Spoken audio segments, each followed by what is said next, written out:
when it came time.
Hello, my dear. I think I did it right this time. Once in a blue moon, I get all of the microphones turned on. Well, it's not for sure until someone gives you an AV check. Well, LJ and Robin are here, so hi guys. Is anyone else having okay, good. Thanks, Yeah. Robin. Is anyone else having a sunny Saturday? Mine is so gloomy. Ours is still a little overcast, but it's a little cool, which I love. We don't Yes, get I that like the nice, cool. nice cool. You can get the sweatshirt on. But hmm yeah, we're still a little overcast here. Eh. I wish it was. I do like the cool, but we're still rainy. And then the other night when we were having one of the thunderstorms, I when I wasn't here, but Sunday told me that there's a big Catholic church across the street that has a ton of land, and he saw a big lightning strike over there. Mm. Yeah, it's right across the street. So I was just like, oh my. And then I guess downtown today, they lost power, like a big swath of the town lost power, and Yeah. Boo. I was like, there's gonna be power at the house when I get there, right? Like, oh no. But yeah, I guess like these storms are causing, all kinds of nonsense Yeah, ours all has over just the been place. some like yesterday was kind of just a light, steady rain. I had to go hmm out and it was just kind of a like nuisance rain.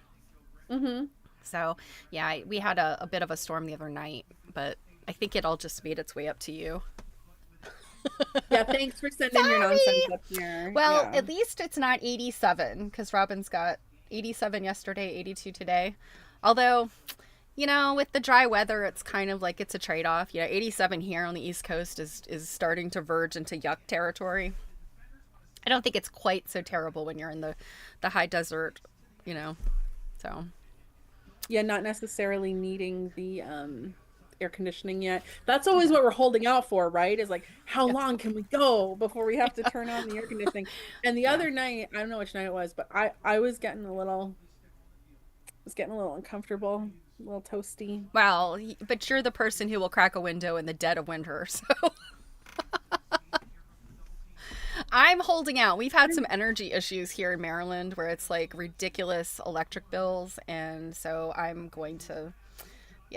gonna hold out as long as I possibly can. We had some really insane heating bills this year. Yeah, I think everybody did. So, but yeah, I really enjoy, like, I was joking with, coming back from California, I was joking with folks out there. I was like, you know, it's not the heat, it's the humidity. And we get about 5 days of this perfect weather, it seems like, every, like, between spring and summer.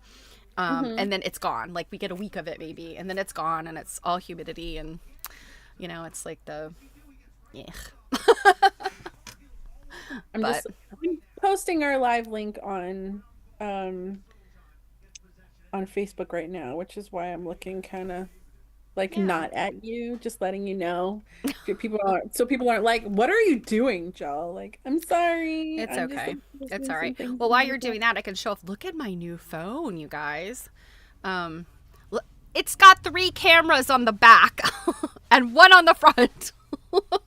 But Wait, those are all three of those are cameras? those are all cameras, yes. I got a Why do you Sam have three?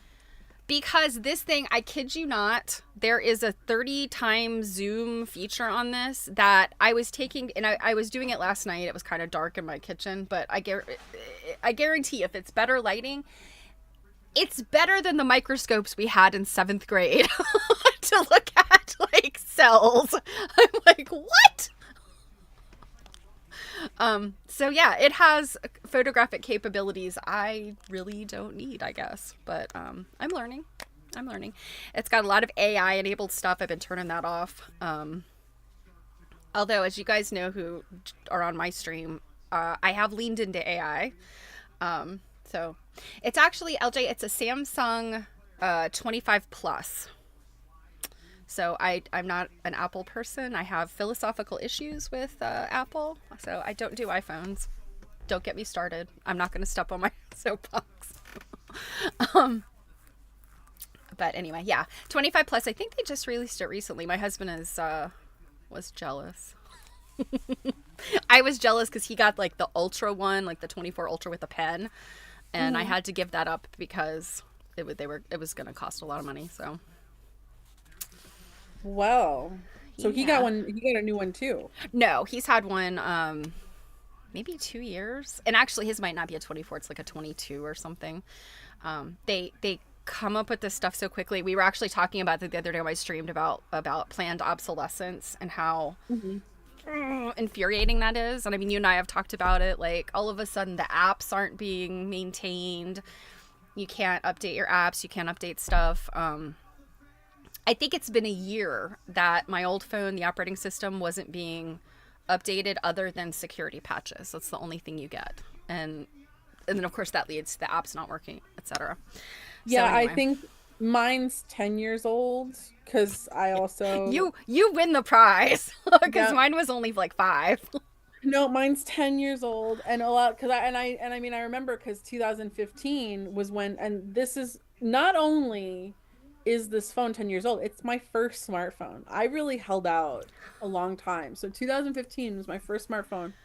And I actually think I saw uh an announcement that like they're not gonna be supporting mine anymore. And to be honest with you, because of the things that I do work wise, and then the things you and I do streaming wise, where we're taking photos of exhibits and stuff, I need the three cameras, to be honest. Yeah, Like that's I gotta say, like, there are some features with this phone that I'm like, oh.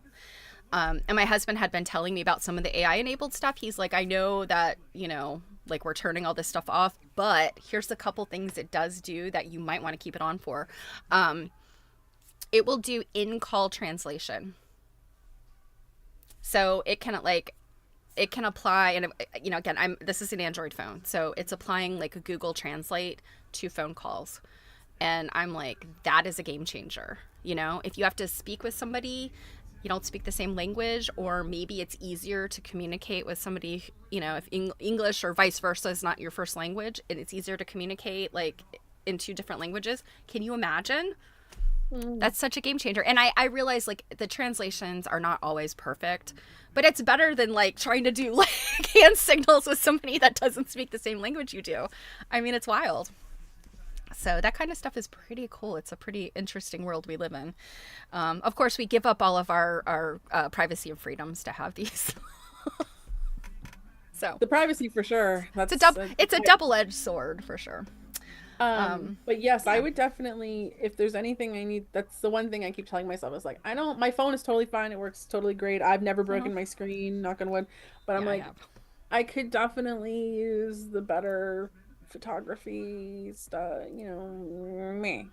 Yeah. Um, so I might be time since you finally got yours, like maybe Well, I will let everybody know my biggest disappointment, and I've already told Jill. I'm sure I'll find other disappointments, but one has been having to log back into everything. And there's some, oh God. yeah, yeah. I was like, oh no. Because like Instagram, I have 5 or 4 different Instagram accounts.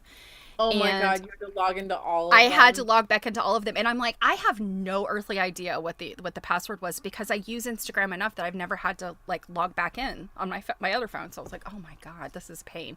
But it's probably good that I'm updating passwords anyway. Like, you need to do it. It's a necessary evil. Although, oh my God, so frustrating. But the thing that has really disappointed me is there is this game I play, and I don't have the paid version of it. This would probably be a different story if I had the paid version of it, maybe. I've been playing this game for over a year, and I was up to 851 the level. I was getting close to like finishing this game or getting to this like exalted like honor, and I have to start over. I opened it. I had to wait in line yesterday. I was at the pharmacy. I had to wait in line, and I'm like, what a perfect time to play around. And I opened it, and I'm like, oh my God, it's got me back at level 1. Oh. So I do have to turn my other phone in because that's how they do trade-ins with Verizon. So I have 30 days to do that. So I'm taking my time. I'm playing a few games for old time's sake. Back when I was, when I was somebody in this game Hey, with my high score. Robin has this possible solution. They might be able to recover your stuff. Okay, that's good to know. I was gonna look and see if there's some way that like you could download some kind of file, or there's some kind of thing. But with I don't know. I'm skeptical because it's nothing I log into. It's totally a free game. I don't, so I don't know. But fingers Oh, you crossed. We'll don't see. log. It's Yeah, nothing. because Oh, so I it's just like a so profile. here's what I do. So like you'll play a game and then it's like you want to play the next level and it'll show you have to watch like a 90-second commercial. Well, if you just close the app and then open it back up, it'll start a new game. This particular game worked that way, so I could just skip the skip the commercials. Anyway, first world problems, right? Well, like on that note, because we're gonna look at some photos of some things today, right? Yes. Before we Hmm. do some other things. I was just on another video thing before we got onto this, so let me just like get off here for a sec and just run and grab a drink. Okay. Um, And then we and should I will. probably, we might possibly have some newer friends joining us. So, Mhm.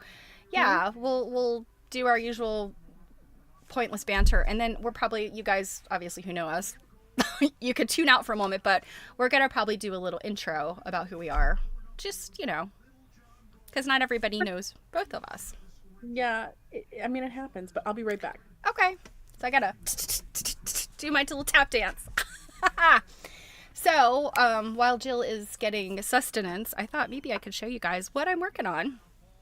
So, I picked up this adorable little pin cushion at an antique store in California, actually, and I had forgotten about him when I think I'd showed you guys on my stream, if you watched me, a cute little sewing bag. And this little guy I got for like $8. And his pin cushion was a disaster. But I picked him up and I was like, oh my God, he's so cute. He's a little French bulldog. He has still got his, I don't know if this is showing up very well. He's still got his made in Japan stamp in the actual porcelain or clay or whatever. And then he's got not worn away at all, the made in Japan on the bottom of his foot. I don't know what that double labeling means. I know I have a lot of little pin cushions where the labeling is rubbed off or it's not, super clear. So I don't know if that makes him any more desirable. But I'm going to dig through my vintage fabrics and find a good fabric to remake his little pin cushion. And yeah, I don't know if he'll stay in my collection because he's adorable, or if anybody who loves French bulldogs and might want a cute pincushion. We'll see. So that is a project I'm working on, among others. But Jill is talking about doing some taking us back up to her craft room, her sewing room. I am working on something else though. So I have been working on an English paper piecing project that I've had forever. And these are some of the pieces. This is, it's going to be, I just dropped a piece. This is actually going to be for someone. And that someone might be within earshot, so I can't say things too terribly out loud, but this is what I'm working on.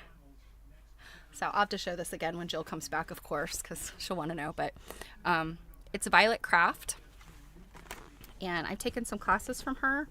She is she's both English paper piecing teacher, hence this, but she is also a foundation piecing person, and I don't like foundation piecing. When it's something simple like a string quilt or a log cabin where it's just like stitch and flip, that kind of foundation, I'm totally okay with that. But when you get into making things like this, foundation pieced, the triangles, I always sew them and they go the wrong way, and it uses up a lot of fabric. So I prefer the English paper piecing method for these complex, these complex shaped things. So that is what I'm working on. This actually goes together pretty fast. The central motif I'm almost done with. I just have to find one more fabric. I need another like dark charcoal color, and because they're big pieces, it goes together pretty fast. So I just have a lot of these to do. And this fabric is a Cafe facet. I bought it last year, and it was not a jelly roll. It's a wider, it's like a 4 or 5 inch wide strip. I don't know what they call those. And in case you didn't know, Moda is the one that owns all those names: layer cake, jelly roll, maybe not the charm pack because it's kind of a more general, but all those bakery terms, those are Moda things. And I don't know if they have those. I've often wondered, do they have those trademarked or whatever? I don't know. But anyway, oh, you're back. And my husband is apparently coughing up a lung in the background. Oh. I was just showing our friends what I'm working on. And that is. Oh. And I can't say too loud because it's for somebody with an earshot. So, yeah. And so it goes together really fast. Or fairly fast. It's a Violet Craft pattern that I've had for absolute forever. And it's just one of those things, like when I'm kind of burnt out on any other stitching, I can pull this out. But these are some of the fabrics I'm using for the background. They're Cafe facet. And I was just trying to remember what do you call a pre-cut that is like 4 or 5 inches by width of fabric? Is it still a jelly roll? Because jelly rolls are 2 inches. This is at least, well, you know what? It's probably even bigger. It might be like 5.5 inches. So it might be like double jelly roll. That's not the honey bun. I don't know, because what I was saying is all those like bakery terms, those are Moda. Moda is the company that came up with those. Yeah, 6-inch rolls, Cafe. Yeah, I guess it's just a roll. I don't know. I have the label that came off of it somewhere. No special name for that size. Well, that's sad. Well, his is Free Spirit anyway, so they probably have some kind of term. I don't know. I know that Kim Jolly at Fat Quarter Shop, she had a size that was like a brick. It was like the size of a brick. And she called those Jolly Bars, which I thought was cute. Yeah. Anyway. Well, in true snack fashion, because I know the sound of a chip bag can be really annoying, I'm like running through my kitchen, like looking for something quickly to like munch on. Because I had said to Stephanie, I'm like, oh my God, I have like back-to-back like Zoom things going on. I haven't eaten anything. So I have a little bowl of chips so that I could just like quickly like put in a thing. Well, especially for like looking at photos and things that you're going to show photos and I'm just going to be over here. Yeah. I would have gotten popcorn, but it's not as good when it's not warm anymore, you know? Like it's only good for like the first minute that you eat it, and then it's kind of like, oh. Yeah. I only like popcorn when I'm watching movies. Or kettle corn at the fair is really fun. You know, that giant bag that's like, it's about that big around and like 8 feet long, and you carry it. Yeah, I'm not that obnoxious about it. I love the kettle corn. So my snack is a fairly quiet snack and a generally healthy snack. I've got orange slices and grapes because wow, look at you. I put down some chips and dip last night. I made the old French onion soup mix sour cream chip dip, which I love. My grandmother used to always make it, and I'm like, mwah, chef's kiss. Yeah, and I ate a lot of it last night, so I was like, yeah. Asparagus and balsamic, yummy. I love that. Yeah, thanks guys. You're really helping me with the like Jill's hungry. All right, no food, you guys. Anything? Yeah, no food. Issue. No food. Look, I'm eating grapes. I mean, come on. I just don't have any. I could go for some grapes if I had some. Oh, I went to the grocery store yesterday, so we have fresh new grapes. Donut and coffee, Robin. Yes, that's what I actually had for breakfast. The problem was, I had said to Steph, I'm like, oh my God, I stopped and got my coffee, and I didn't get something like stupid to eat, so I'll just hold me over, because I literally like jumped off of a Zoom call and like jumped onto this one. So because this is just Stitch and Glitch, who knows? Maybe I'll end up in the kitchen making a grilled cheese or something, you know, like. anything could happen Any on a stream anything can like this. happen when we're live, right? Yeah, anything can happen. Yes. A pastry and coffee is my favorite breakfast, much to the dismay of my waistline. But That is um, not my favorite breakfast. I definitely prefer a savory breakfast over a sweet one, but um apparently LJ has seen some crazy New Zealand New Zealand grapes. grapes. Ooh. I love different grape varieties. So my grandfather grew grapes when I was a kid, and so grapes were like, grape jelly.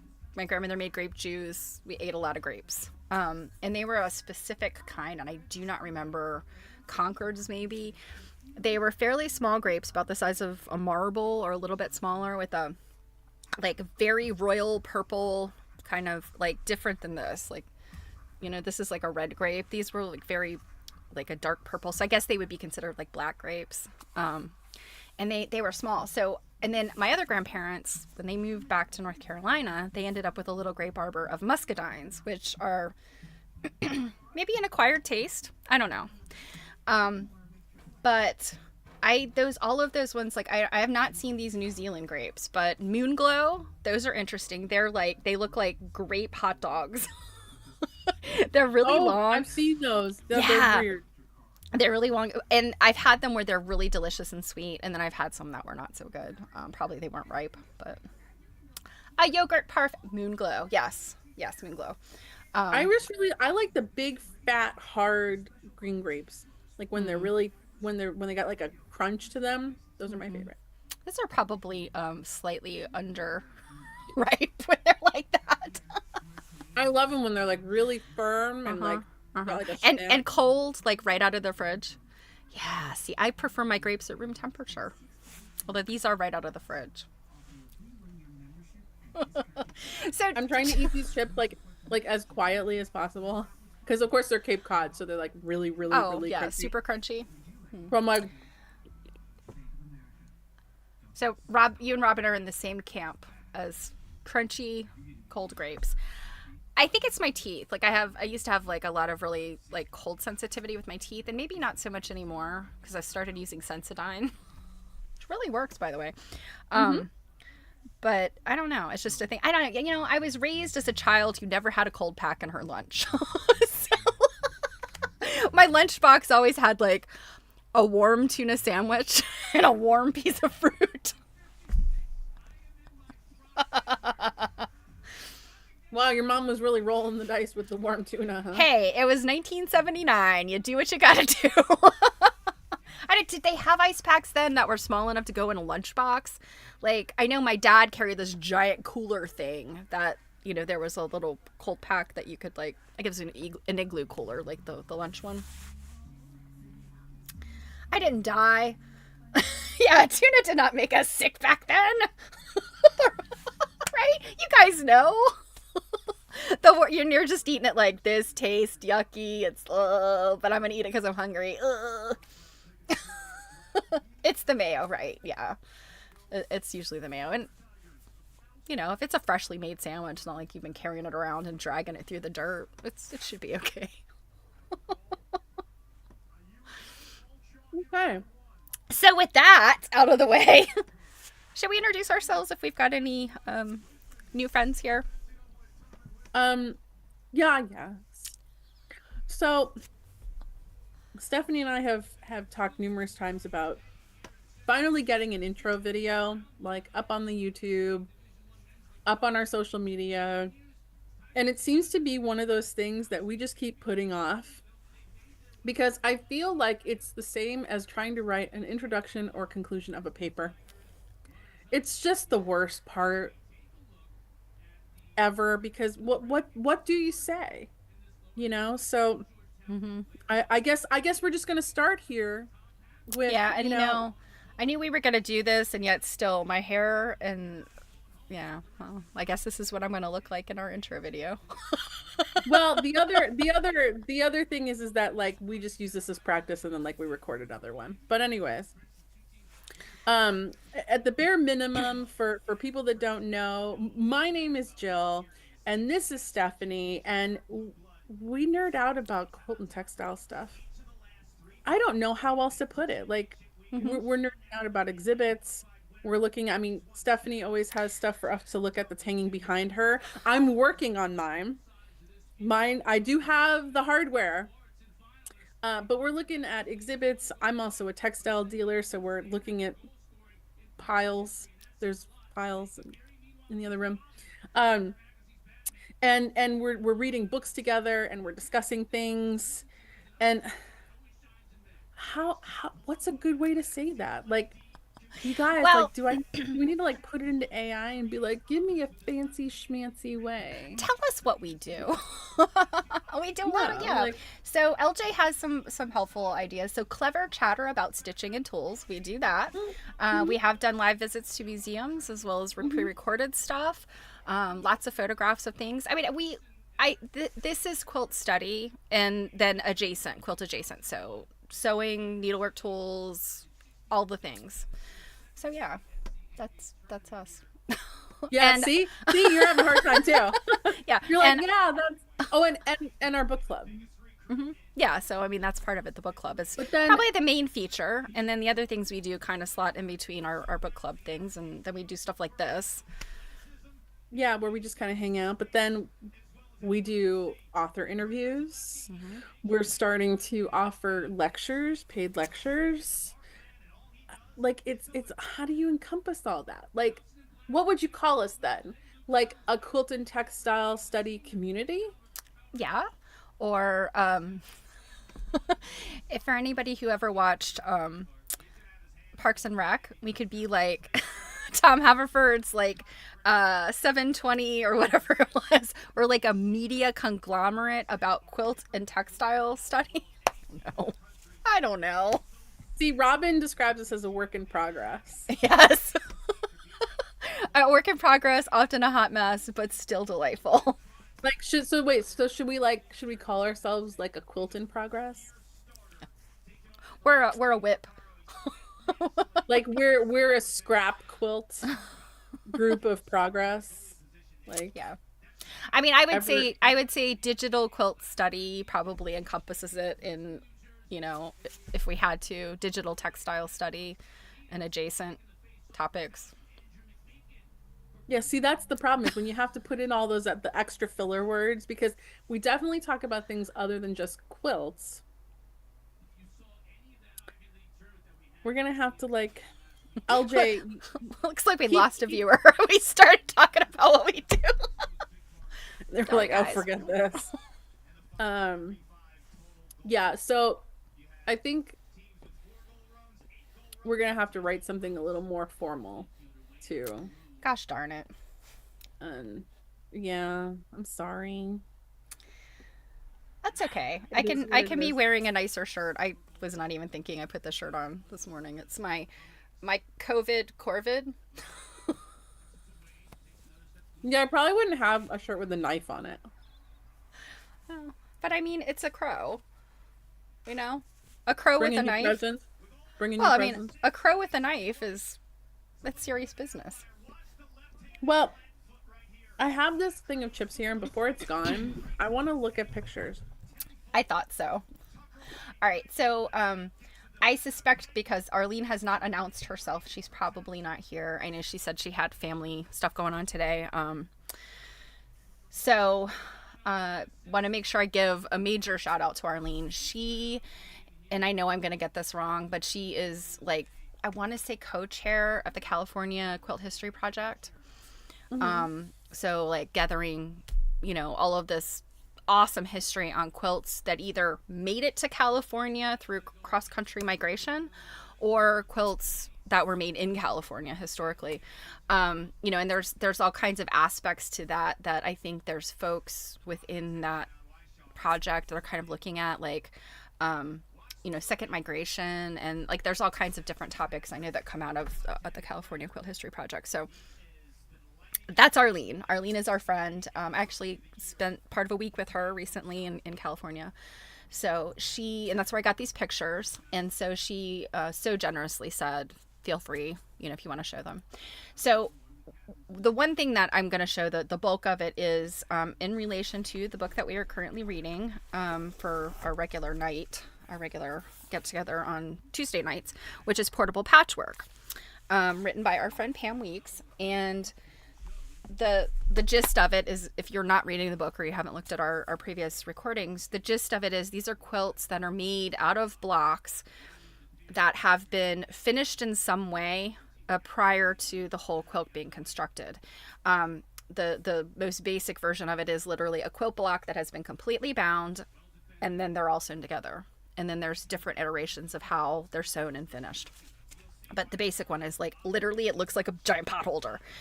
So Arlene got her hands on some, and they're gorgeous. And she let me take pictures. You're forgetting. She got her hands on a set that we shared on a stream. Yes, we did share it on the stream. Yeah, a dealer was selling a Yeah. set that I came across, and we shared it on stream.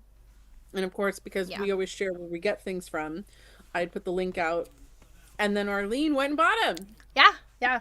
And she, yeah, they were, I can tell you they're in very fine condition. So they were a little pricey, but she was able to negotiate. So I always love to hear those success stories and, you know, successful negotiation and getting something really, really cool like that. So let me, but what I was trying to say before that, let me show you something else. Oops. And I think there's a picture in here that I don't have permission to share.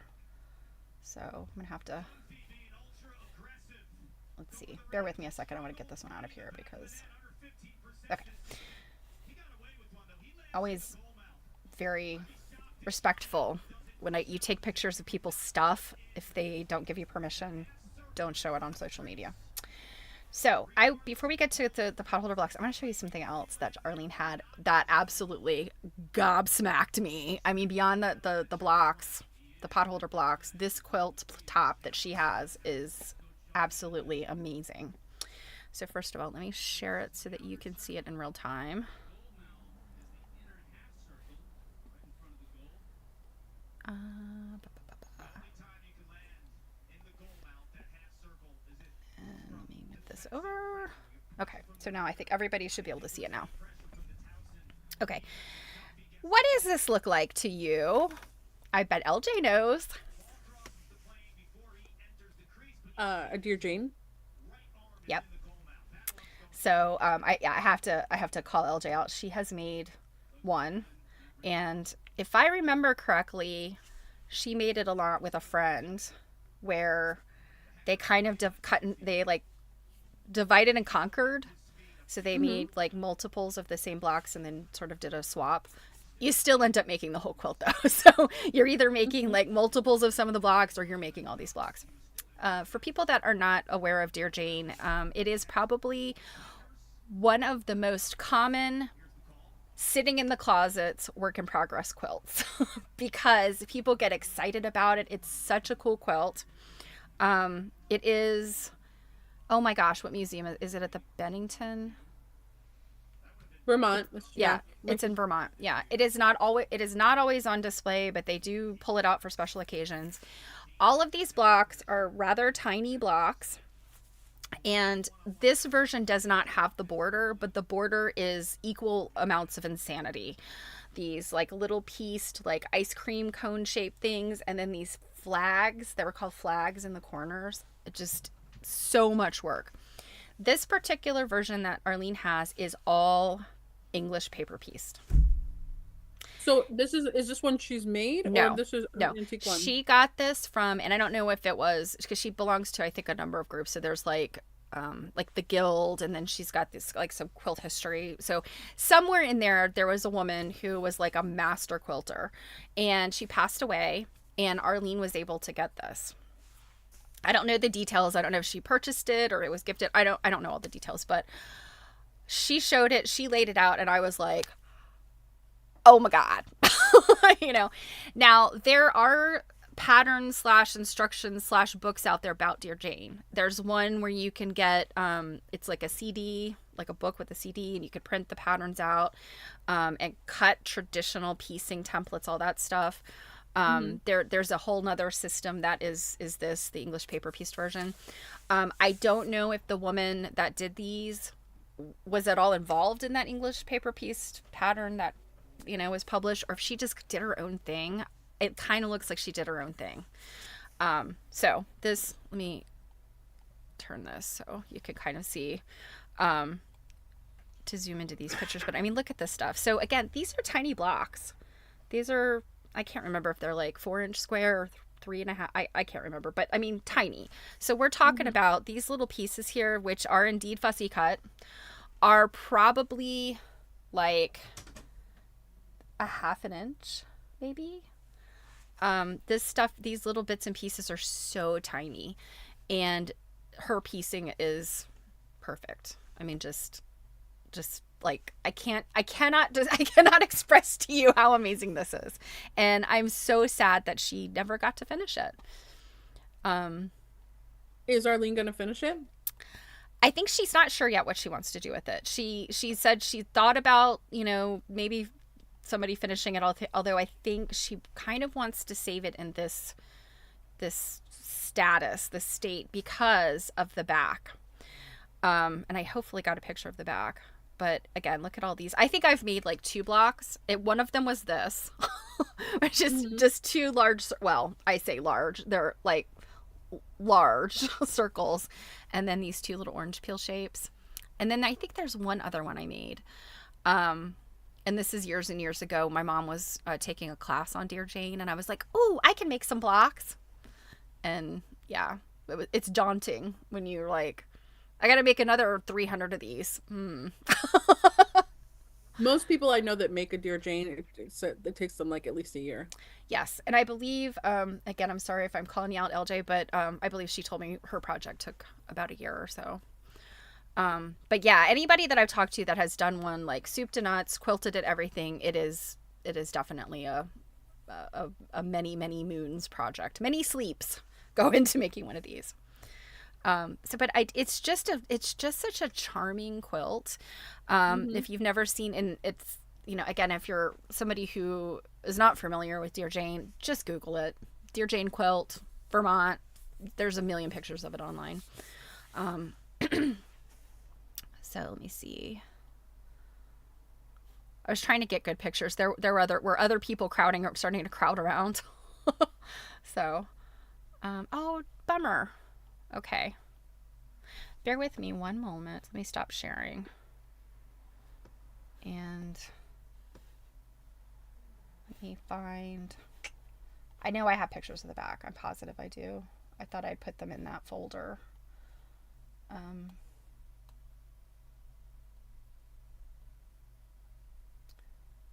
so many so many pictures of stuff I don't have permission to show. I really want to. This is Um, why I don't take pictures when people tell you you can't share them. I know. Um, so Mary Kay gave me permission to. Oops, no. Mary Kay gave me permission to show some of her stuff. Um, well, dang it, y'all. I absolutely know that I saved a copy of these, and I'm wondering if it is in my other phone and did not transfer over. I'm starting to think that could be the possibility that some of my pictures did not come over, or they're in one of these other folders and I've missed it. Well, if they are in this other folder, we will come across them. So, all right. Without further ado, what I can tell you about the backs of those blocks is that she used, it looked almost like a graph paper kind of, and she cut all the pieces out, and she had pinked the edges of all of the pieces, and it Over looked like, themes? yes, it looked like what she had done was like glue basted a lot. So you have these perfectly, and not pinked like the pointy pinked, but scallop pinked. That's a particular kind of pinking shows us with a scallop. Hmm. And so the back of it is just like technically interesting when you look at it. So I'll find those pictures at some point. All right, let me share again with you this next batch.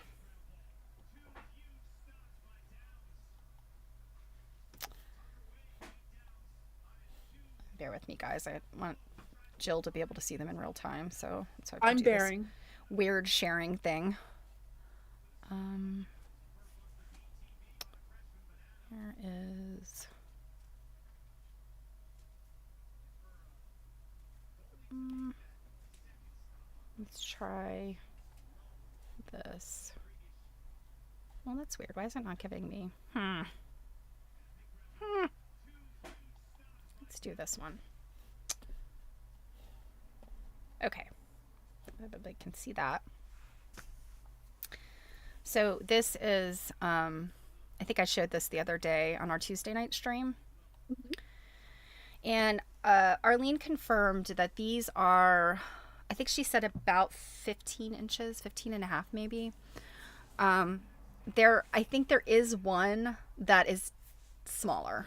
And this is one of those things that, so this quilt was clearly intended to be like a presentation quilt. Many hands went into it. And there's some signatures, so you know that these blocks were made by different people. I think one of the challenge when you get into this kind of thing, anytime you do a community quilt, you run into the challenges of people that are not good measurers, and so you end up with a block that's too small or a block that's too big. Too Mhm. small, you can save with a strip around it, but too big, you could end up cutting parts of the block. So I think there's one that was not quite the right shape, and then there's one I think that they added some borders to make it the right size. But anyway, so imagine this is like 15 and a half inches across. So these are tiny. These are probably 3/4 of an inch. Mhm. And they are applique on. So yeah. And to me, like, there's a little bit of wonkiness. Like you could see that one in the center is like a little bit off. But I think they did a really incredible job lining these things up and then quilting it, you know, so that you've got, these quilting stitches that go, mirror or go through these little squares perfectly. Mhm. And then I think these are also appliqued. They're not pieced. And this is the kind of thing like would be an opportunity for piecing. Many quilters would have pieced these, but this person appliqued them, which I kind of like. I'm like, if you're not a great piecer, just applique it. All That right. is a viable option for things. Right? Okay, so this is another one. And I think I'll have another picture of this one. This one's also appliqued. And I think this is the picture I showed on Tuesday.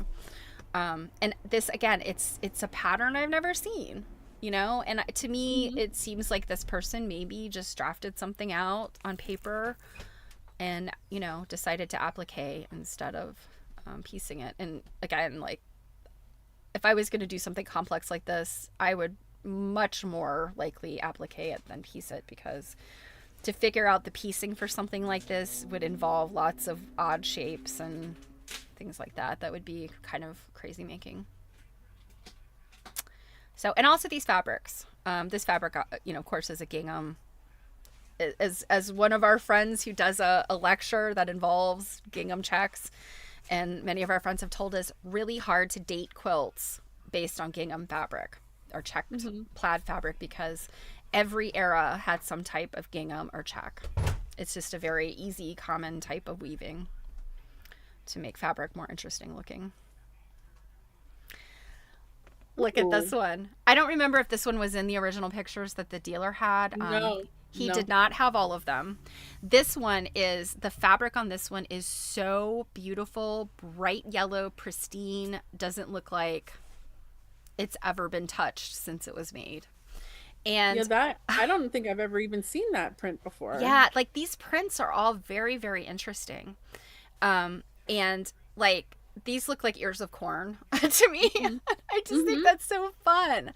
And then they quilted it with this clamshell design. Oh yeah. Yeah. Yeah, that's really pretty. So this is the back. Let's see which one this one is.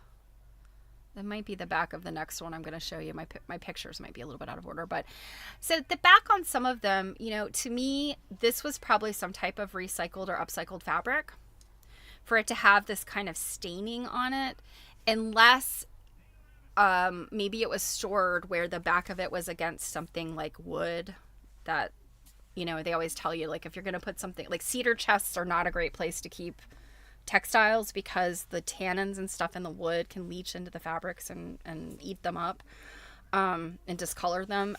So I don't know if that's what this is, or if this was some type of like household linen that had been upcycled, and that you'll find household linens have this really interesting way of either horrible stains showing up after the fact or breaking down in a weird way, just because they've got, some other kind of whatever in them. Like if this was a tobacco pouch, or if this was some type of like kitchen towel sort of situation, or a feed bag or whatever. So yeah, I don't know what the damage there is, but it's obviously just colored. This is a pretty one. I think this might be the machine finished one. Yeah. So this one I think is machine stitched. Yeah, and I mean, again, this is something we've talked about many times, like, do not discount a thing that is machine stitched as not being old. Because here in the United States, circa the Civil War, domestic sewing machines were becoming very common. People were getting them. So, you've definitely got mid to late 1800s, absolutely people were using sewing machines. This one is also technically not finished. They've basted this one side. So, again, these are the things that, it's not finished, but this tells us so much about how they were constructing this. And that, they stitched the binding on and then brought it to the front. In this case, this one actually this might be the backing. I'm not positive. I don't remember. Oh, if they brought the back to the front? Right. Yeah. And remember, like if you're reading the portable patchwork book, that there's multiple ways that people would finish these. A separate binding, or the back coming over the front going over the back, and other ways. They butt them up together and then put a separate piece on, whatever. So, and I think that I think there's a basting stitch here at the bottom too. Right there, and because they machined it, that's I thought that was pretty interesting. Janet just asked, what would the name be of the yellow block? Looks kind of like a block named after bees. And then she said, hi all, totally forgot about this till I saw the Facebook reminder. You're welcome. Thanks for showing it. Glad you're here, Janet. I almost feel like this one would be called Ears of Corn, but I don't, without having some books nearby, I don't know what? I know which one you're talking about. It is like a what is it, Busy Bee or something. And I think those I think it has something like this in the middle, but these orange peel shaped things, I think, are rounded at one end. They're almost like a teardrop shape. Or maybe it's it's three of those or something like that. It's very similar to this, but there's not points, like double points. It's like rounded on one end, I think. It's very interesting too that they did this like clamshell quilting only in like the center spaces here, but like where these ears of corn are, it's just a straight stitch. It's an it's an echo in echo there. that one, and then they've echoed it. No, but like in the white, it's just this like straight stitch, and then nothing in the green. Yeah, nothing in the green that I can see. Yeah. Yeah, in the middle is usually an eye patch. Yes, Janet. Yes. Where did we see that? Was it Tallulah's? Oh, was it when we read the Legacy? I can't remember. Oh my god, I have no idea. We've read and looked at way too many things. Okay, so that's again the back. And this one. And then here's where we're starting to get into signatures. Yep. Well, I've definitely seen this fabric before. Okay, I had not. Most of these fabrics were not like those ubiquitous, like late 1800s prints that I'm familiar with that we see around here. And I mean, I can tell you right away that, so this looks like maybe New York. Yeah, I think that's an NY. Mm-hmm. There's another one so she has some theories that this could have like been made, again, for somebody who was departing a place Mm-hmm. and there might be a Michigan connection, I think she said. So, but yes, this name Dodge, R Dodge, and it says, well, those, when thou for those thou lovest dost pray, dear cousin, then there remember me, Yeah, I think whatever. it's Then Remember Me. Like you can't just say, "Hey, remember me, love your cousin." Yeah, it's got to be this like fanciness. And then Um, what do you think that what do you where all something Alden, New York? What do you think it is? it looks maybe like a V. I don't know. Walden? Or is it Alden? Like this is some kind of flourish, or is that a V? I don't know. Well, let's see right now if there's a So Walden, New York. an Alden or a Valden, New York. Yeah. So, Mhm.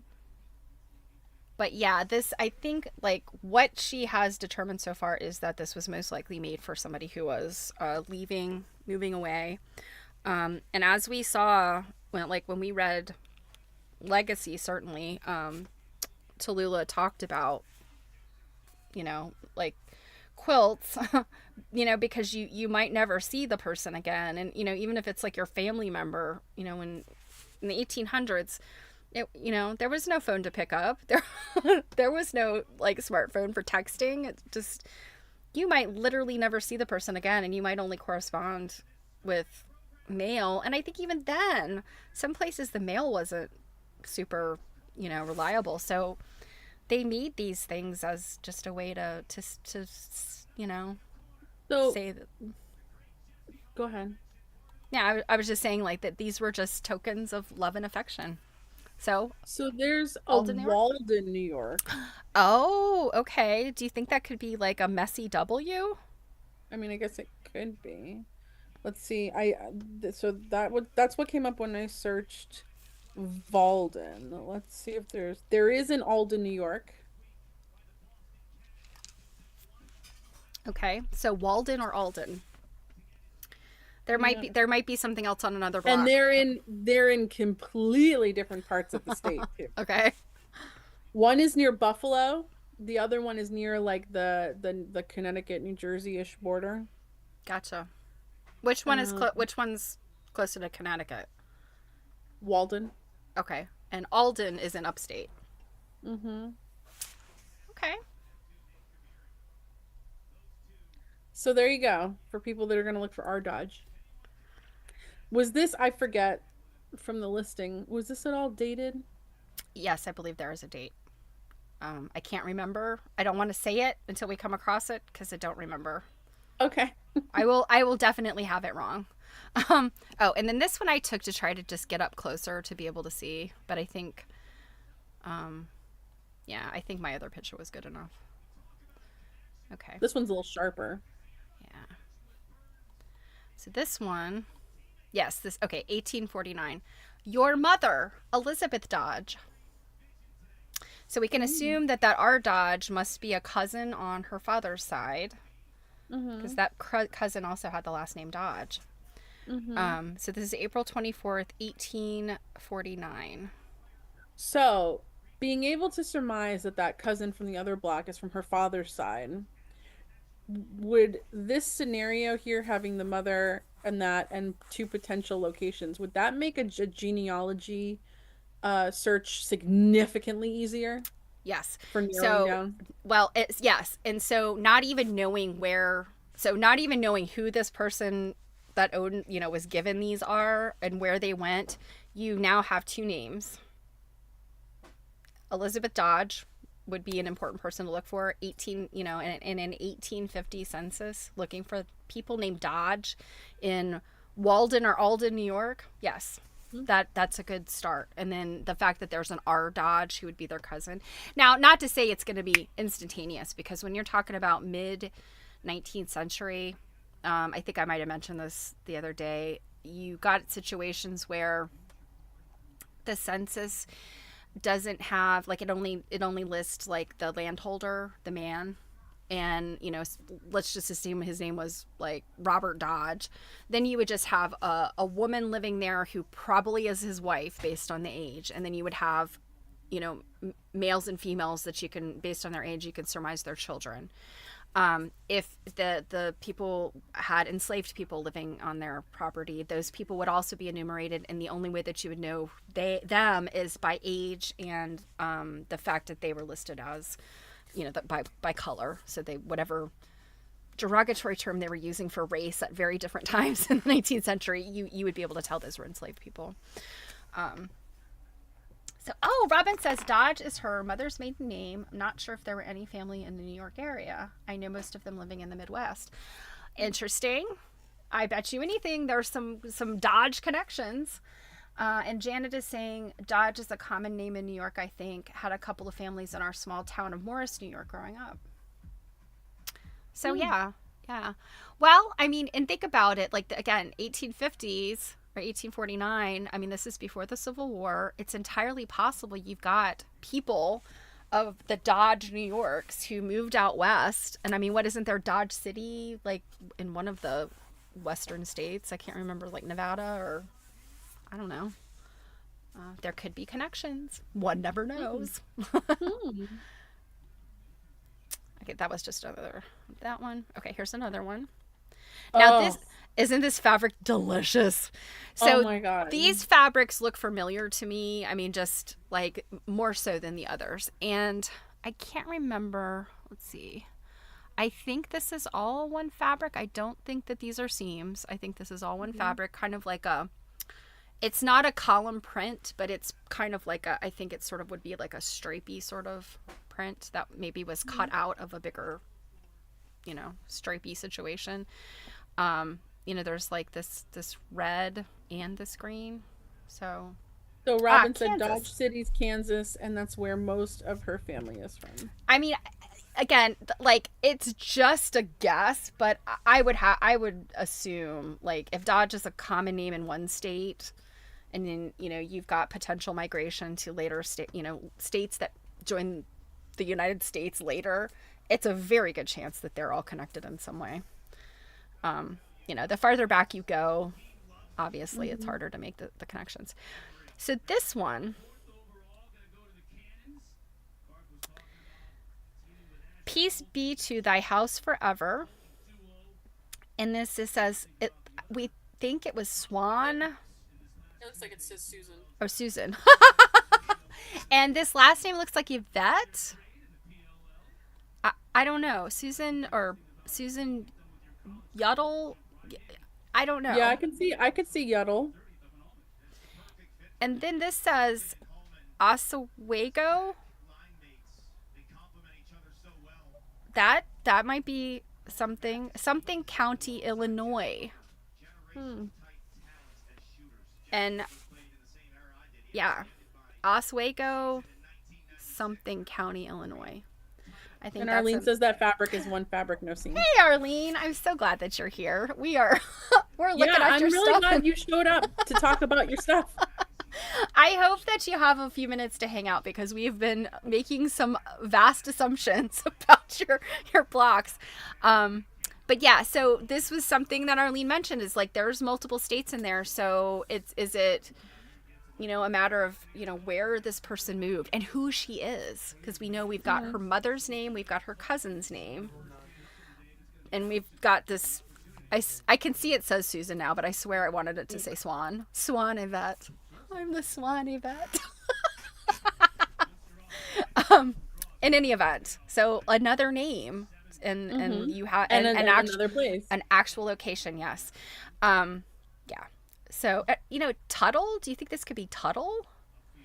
Is it like a funky T? It looks like a Y to me, but... Yeah, I don't think it's a T. Because you have two T's later on that... Well, but this one doesn't have... They're lowercase T's. Right? I know, but even like it would have like that like straight, something would be straight somewhere. And yeah. The only other thing I could think of is maybe like a fancy J. Or like a G. I don't know. I often, I always sometimes think about these like really hard to figure out. There was those, depending on when you went to school, if you went to school, they were teaching these different hands when it came Hmm. to like this cursive writing. And so I think sometimes that's another like, I don't think it's a super like pinpointed time frame, but you could kind of gauge between like when the handwriting was like super flowery and extreme to it, when it looks more like our chicken scratch of today. You know, you can kind of make some assumptions about that. But I've often wondered, even being taught like the fancy script, don't you think sometimes people were like, I'm gonna make some I'm gonna make my teas look like this. I'm gonna put a heart over my eyes. Okay, so Janet says there's an Oswego in Kendall County. Okay.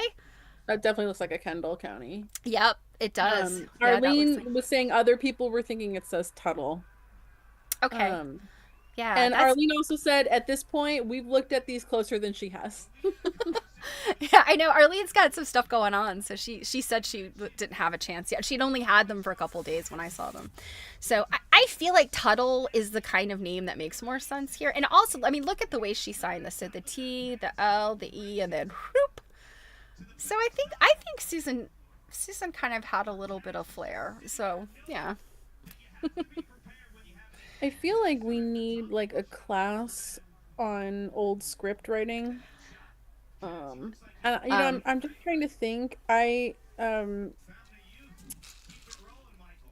think I might actually even know some historical archaeologists that could even teach a class like that. Just thinking out loud. I think that would be really fun to be able to, like, if there were things that they could point to, like, this form of script was taught, in the United States or in Canada or whatever in schools. And this is kind of what the alphabet looked like during that period. I mean, that would be really fun to look at. This is also one of those things that there's advanced optical character recognition that uses AI that can also do stuff like this too. So, not to say that that's, I mean, I don't want to take the joy out of the joy out of research, but sometimes they're like you hit a wall on some of this stuff sometimes, and it can be helpful to like have another source try and decode it for you. Hmm. Yeah, Arlene needs a class on that. Yeah, I think this was just another picture of the same one. Yeah, but I mean, look at this fabric. What did Janet say? It looks like coral formations. Yeah, and I think that's one of those things that like is kind of the hallmarks of fabric from this period is you get these shapes and these like the way that they treat natural looking stuff like trees and flowers and leaves and stuff, and then they have these kind of representational like I think these are look a little bit more like fleur de lis, whereas I think there's a Hmm. later fabric that definitely looks like coral, because they had like an obsession with the sea. Okay, check this one out. That one was in the listing. That one's really pretty. Yeah, this one, I'm sure he probably showed this one because it's got a lengthy thing here. This person, this is interesting how they did these and like what they did here. They they kind of, I guess they were quilting like an orange peel shape or like that bee shape that like it looks like a teardrop. Hmm. Um so yeah, and then this fabric, I love this. It's like a soft boiled egg. Yeah. um but yeah, and like more, let's see, these look like they are actually pieced in. I think this looks like piecing to me. Um Although it isn't perfect in the center, it does have some wrinkling. Hmm. But I would say, Tuckers. yeah, I would say this is a case where this is a really hard block, with Hmm. these all these Y seams and set-ins, and I think they did a fantastic job. But this is where if you made a whole bunch of these blocks that have these little wrinklies, you might have blocks that don't lay flat. That's true. So yeah. It's another, I would say it's another like plus in the pro column of doing potholder quilts, because Hmm. you could kind of force it when you're only dealing with one block versus like a whole row or section of them. Mm-hmm. All right, let's see if we can get this. Oh, and that has writing on it too. Yeah. I definitely didn't notice that in the listing. Yeah. Okay. So angels attend the may their oh misspelling. Yeah. May their wings fan every shadow from thy brow, for only bright and loving things should wait on one so good thou. From your friend, is it? There's a little. Looks like there's a little wrinkle there. It It's almost looks this like is it says Risa. yeah, or Elsa. There's a wrinkle there, so I'm not 100% sure. Yeah, or I guess it Um, could be like Lisa. and this looks like Paidley, Yeah. Paidley, maybe, or um, yeah, I always say that, or R Raidley, but I think that's a P. Huh. That very nice. And I mean, that's exciting. Like again, look, if this location in New York or this location in Illinois, you Hmm. might be able to find this person and you know that she was a friend, and maybe a neighbor, like it's there's a lot of data here to do the genealogical And research. this kind of script is a lot more similar to the kind of script my mother would write. Hmm. Well, and it kind of, you also wonder if like, so like this one, I don't know, from your friend, that other person in Illinois, if that was the woman's destination, seems like she is a friend who made a block to go in the quilt, and it didn't really have to do with this like saying goodbye. So I think that's also an interesting thing to consider. Like, could this have been a quilt that the owner maybe asked, hey, I don't know. So Janet said I would say Fridley. The F Hmm. in four looks the same as the last name, first letter. Okay. Hmm. Yeah. Oh yeah, I see what you mean. Yep. You are correct, Janet. See, it's these eagle eyes that are so good at this stuff. Well, and Um, that's why you look at stuff as a group. yeah. Hey guys, we did this. Just turned into an impromptu quilt study here. Yeah, Arlene, I was before you got here, I was talking about my new phone. I took these with my old phone, but that was the beautiful thing about being at the retreat. The rooms there at the retreat center had really good light. Mhm. And even though like they didn't have windows, they had doors like in several of the corners, but the lighting in there is just so good. I have to give them mad props for that. Okay, this one. Oh, I love this one too. Oh, Um, that's pretty. yeah, and this person used, this plaid, but then they picked a different green for the leaves, and then this red up here in the petals. Look, it's from a distance it just Oh looks like a yeah. grid, but it's got this little like floral, Mm-hmm. like vine or branches, whatever. Very subtle, A little extra pizzazz. very demure. Boy, did they really applicate that stem and leaf down. Like, Oh yeah, there's that's some Jill level of. so yeah, it's so funny. I was actually telling Dawn that there was some girl somewhere on Facebook had posted some hexagon EPP pieces that she'd put together that were one of them was like starting to come apart, and I immediately thought to myself, well, that wouldn't have happened if you'd put in 300 stitches per inch. Exactly. So this one is when this you see, remember me. Very common sentiment. We see that in I'm trying to think. I'm sure I've seen it on a Baltimore album quilt or some type of album quilt. I don't know necessarily the high style ones if they had those or those inked. But yeah, this is such a common sentiment, and I think both in this like goodbye, farewell kind of way, but also just you're my friend. So I hope you think of me every time you see this gift. So, Hmm. I feel like this probably was a person who was from wherever she was leaving. But, you know, so CC Matilda Huskell, maybe? Yeah, I'd agree with that. Huscall. Matilda. Matilda made a very nice block, although her corners are not so good. Bless her, I have the same problem. So I think this one was in the listing. Yeah. This is a fun Hmm. clamshell. I have never made one of these. Me And either. I think that's interesting how on the one block that was quilted with the clamshell is that they're not coming to points. They're Hmm. cutting the point off. And I'm curious if that's like, is that common? I feel like the modern quilting clamshells I see. I think is it Latifa Safir, who has. I think maybe she has like a clamshell, a project that's got clamshell piecing in it, and I'm pretty sure hers come down to a point. So I don't know if I don't know. yeah. So and this fabric is that kind of like it's stripy, but it's like that ombre kind of. Mhm. It's always amazing to me when I see that because it strikes me as being like kind of ombre is like a modern thing, but this ombre fabric was around for a very long time.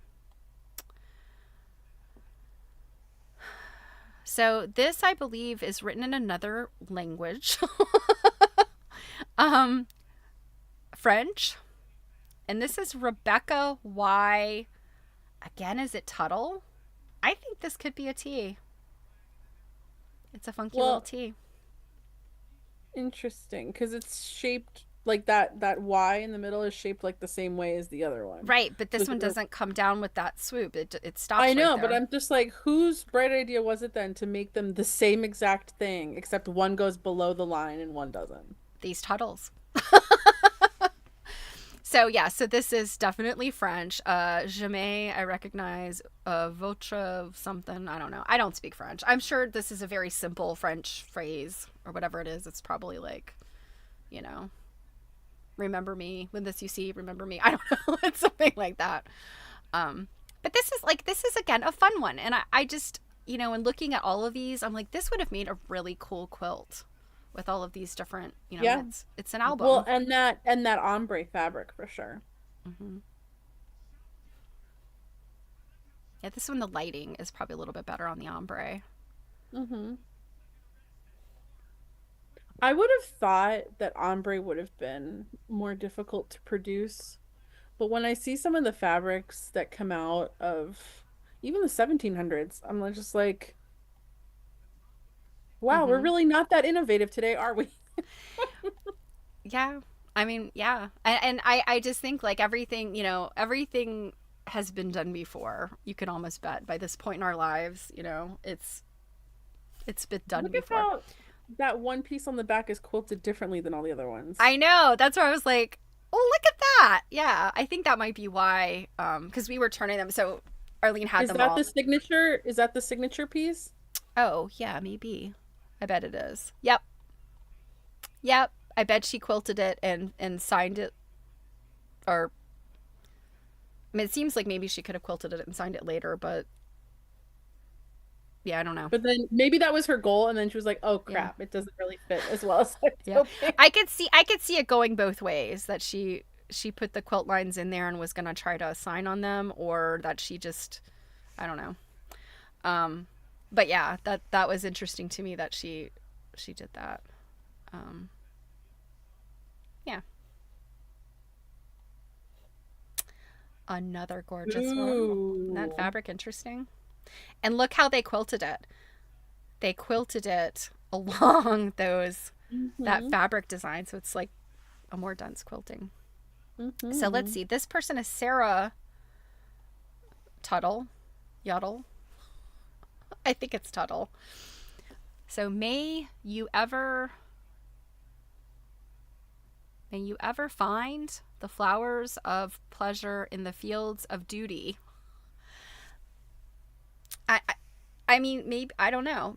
Is she maybe? I mean, is she like? Could she have been a minister's wife?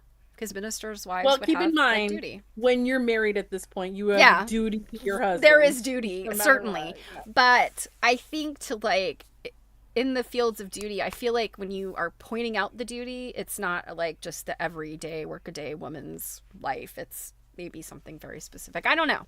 I mean, it could just be. And these you may gather. Wait a minute. Yeah, that looks like May. And these you may gather them all the day long.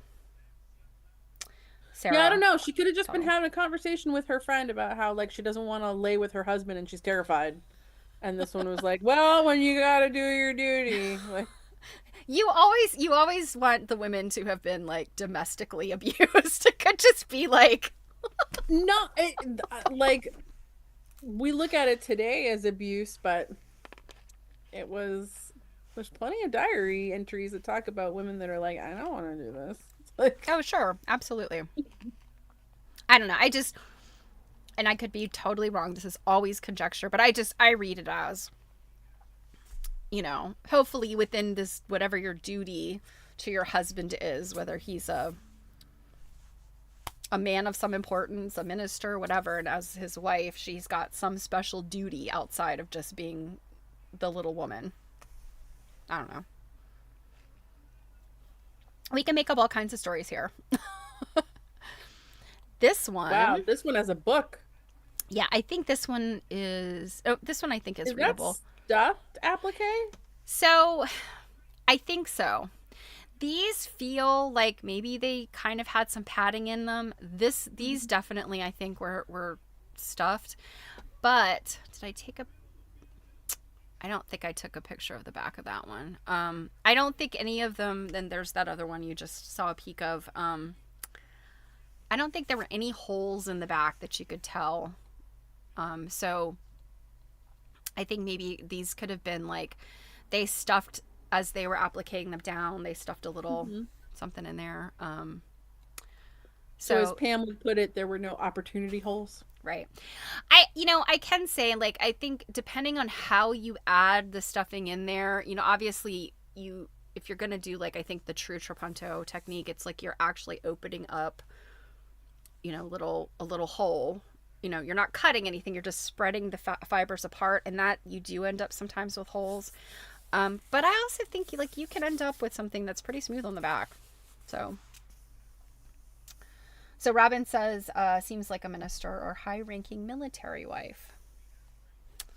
Yeah, I don't know. 1849. So all This right. one has like this one looks like she had a hard time signing it because maybe she signed it after it was quilted and like the valleys and humps made things slip a little bit, it looks like. Yeah, possibly. Yeah. So Arlene said, yeah, definitely no holes in either block.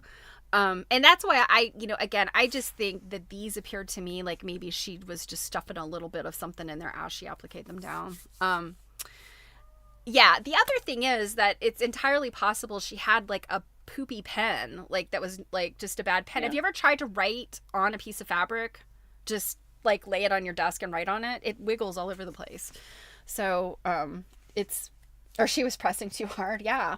If I'm gonna write on fabric, I either iron it down to uh, freezer paper, and if that's a new concept to you, freezer paper is like it's a kind of a heavy white paper that's got like a plastic sort of layer on it, and it's for wrapping meat and things to keep it from getting freezer burn. But I would say probably nobody actually uses it for meat. It's really mainly sold to quilters. And then you just have to iron it. You make sure that the plasticky part is against your fabric and you iron it on, and then your fabric is stabilized. It takes on a papery feel. You can write on it, and then you just peel it off. She obviously did not have that. And so whatever happened here. So it says, I think it says, the warmest wishes of my heart, dear friend, thine heart ever be something through, And through and through, shall ever be, and through something, for a part. yeah, I don't know. though however far apart, okay, and though how, okay, and though however far apart, I still will always think of thee. So this is clearly somebody she's moving away from. Mm-hmm. This little keepsake you will take, a simple offering to thee, but take and keep it for my sake, and when you see it, think of me. Oh, I like that one. I don't know if I've heard that one. Cute. That's like a longer version of when this you see, think of me. Is it Mary J. Haley? Headley? I kind of thought it looked like, or yeah, could be Hallie, Hadley, Haldy. Yeah. And then this is Geneva, Illinois. So is Mm-hmm. she moving from Illinois to New York? Is she leaving? I don't know. Well, The other or the other thing too is like, couldn't she had maybe been like in New York and leaving there, and then she stayed in Illinois for a bit and then was leaving there? that yeah, that's what I was about to say because there's only I think there's only the one block with the date, Arlene. I can't remember if there was multiple. I think there's only that one block with the date. And so yes, I mean again, maybe she's a minister's wife and she has put it out there that she's collected blocks from the places she's lived and intends to put them together in a quilt. And if people wanted to give her one, then they did. I don't know. There's all kinds of stories you can come up with. Although, if you can do the genealogy, then you can find out more, like what happened. If you can find the person.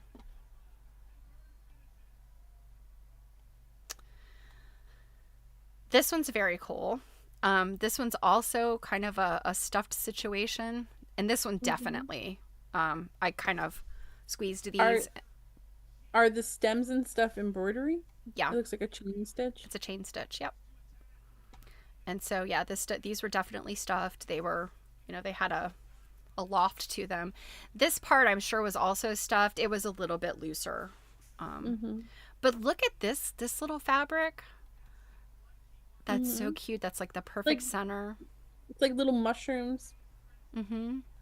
And then this little sort of branchy, sort of like, I don't know, it kind of They reminds me of, still make that print today. yeah, it kind of reminds me of like sort of coral or maybe sort of like a foliage that where, it's a tree that the leaves have fallen off. So Janet said people didn't always move from east to west. My great great grandfather moved from somewhere west to New York in the 1800s. Yes. I mean, that is definitely, it's not the first thing we think of. We always think of, migration from east to west, but you're absolutely right. People did move around. Um, so I did some genealogy for my sister in law, who is African American, and she has had parts of her family kind of. They're people they're pretty closely related, but they just have kind of splintered because of marriages, divorces, all that kind of stuff. And so her mom died when she was very young, and I was trying to do some research for her just because she was trying to connect some pieces. She didn't know much about her mom's family. And crazy thing. Now, my sister-in-law is originally from California, moved to Mm-hmm. Virginia when, sort of central western Virginia when she was young, and grew up near my husband and brother-in-law. The man that I found related to her, and I'm 100% sure, like this is not a maybe. This guy is definitely related to her. I found all of the bits and pieces to connect it. He's actually from my town, Wow. tiny little town in northwest Maryland. I'm about 15 Mm-hmm. miles northwest of Baltimore. He literally had like a locality address, and I have not had the time to like look into him more and find out where exactly he lived because he is on a census. And I was just like, it blew my mind. But because he was a I don't know that he was ever enslaved.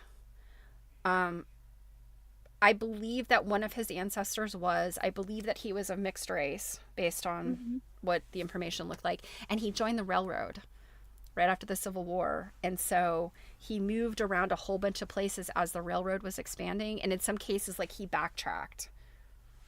And he and his family would like go west and then come back east a little bit until they Mm-hmm. eventually ended up out in California.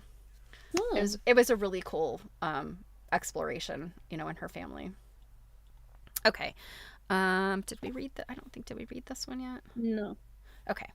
So this is May Fortune with a smiling face. May Fortune with a smiling face. Something strow roses on your way, and happiness attend your path, and never want a friend. Kind of seems like that. um so this is the Geneva.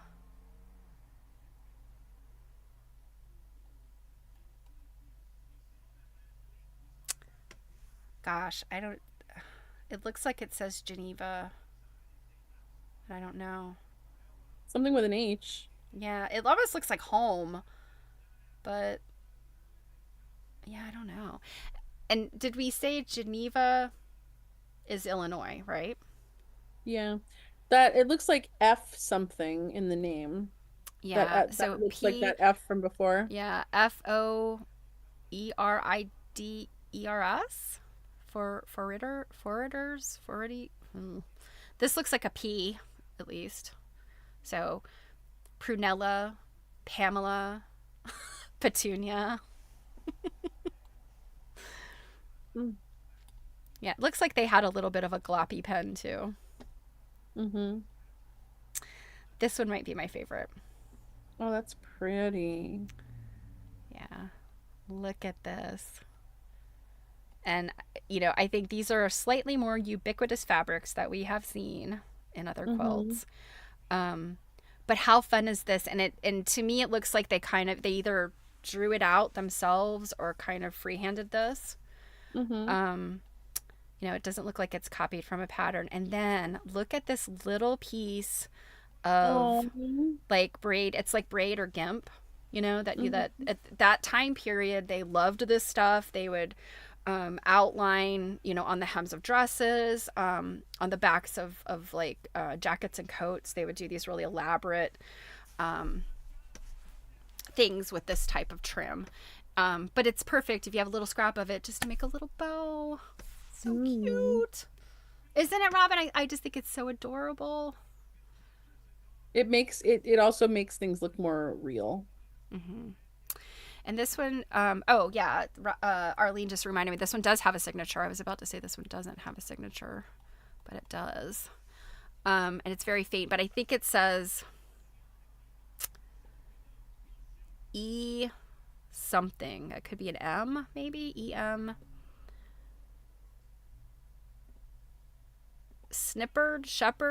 Shepherd, maybe. Shepherd probably makes more sense than snippered. It looks like that could have been an H. It looks like an N now, but it looks like it could have been an H.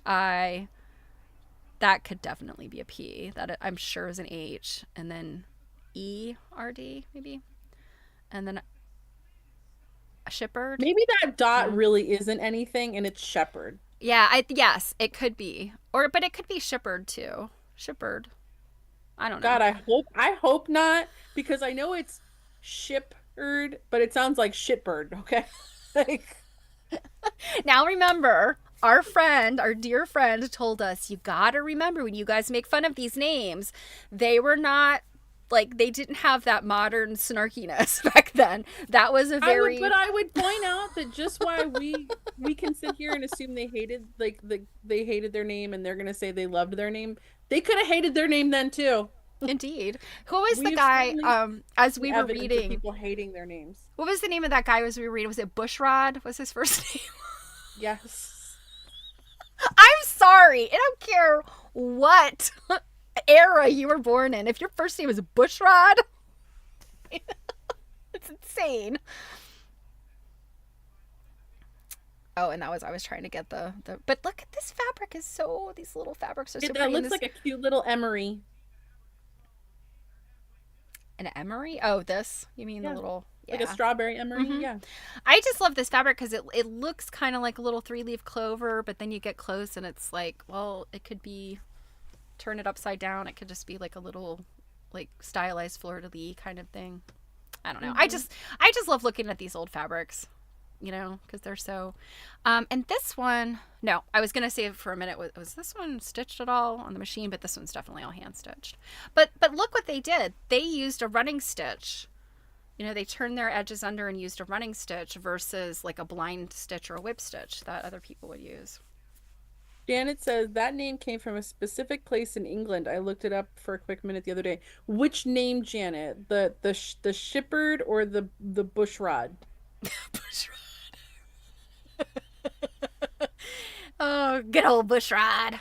Okay, so this one, before we zoom into the Ooh, signature look at the stuff, quilting. yes, look at this quilting. It's like almost this like I don't know. I think I think I took a picture of it from the back. So bushrod came from a specific place in England. Ah, so I thought I took a picture of the back, but maybe it didn't come out well and I deleted it. But so this has got. I mean, it's definitely like I think it's probably like a floral slash fleur de lis kind of thing, but or a feathery kind of thing. But you know, it's got almost like a this clamshell like look to it. It I was almost gonna looks like say it looks seashelly. it's like swans. So like see here where the heart, you know, it Yep. almost looks like swans coming together. You've seen stuff like that. Hmm. I just think they probably also maybe well, I don't know. They maybe freehanded this, or maybe this was a pattern that they borrowed from somebody, you know. Hmm.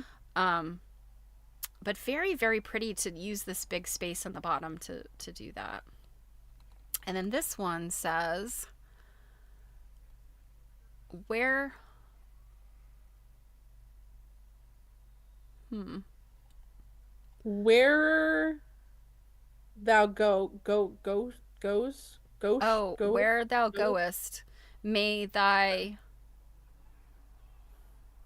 may thy motto be be. holiness, my holiness in the Lord. Okay, there's a little bit of a religious thing there. That could just be that Mhm. person, or it could be, you know, again, a connection to a minister. I don't know. And this looks like it's Caroline Holden. P, maybe? Is that a P or a T? Let's see. I don't know. That could be a It couple of different definitely things. looks But like Holden. yeah, it looks like a Holden to me. Yeah.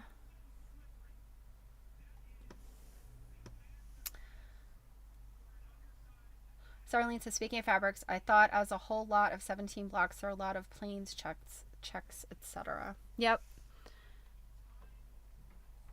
And then this one has like a little bit. Is that a little bit of deterioration, or was that a mend?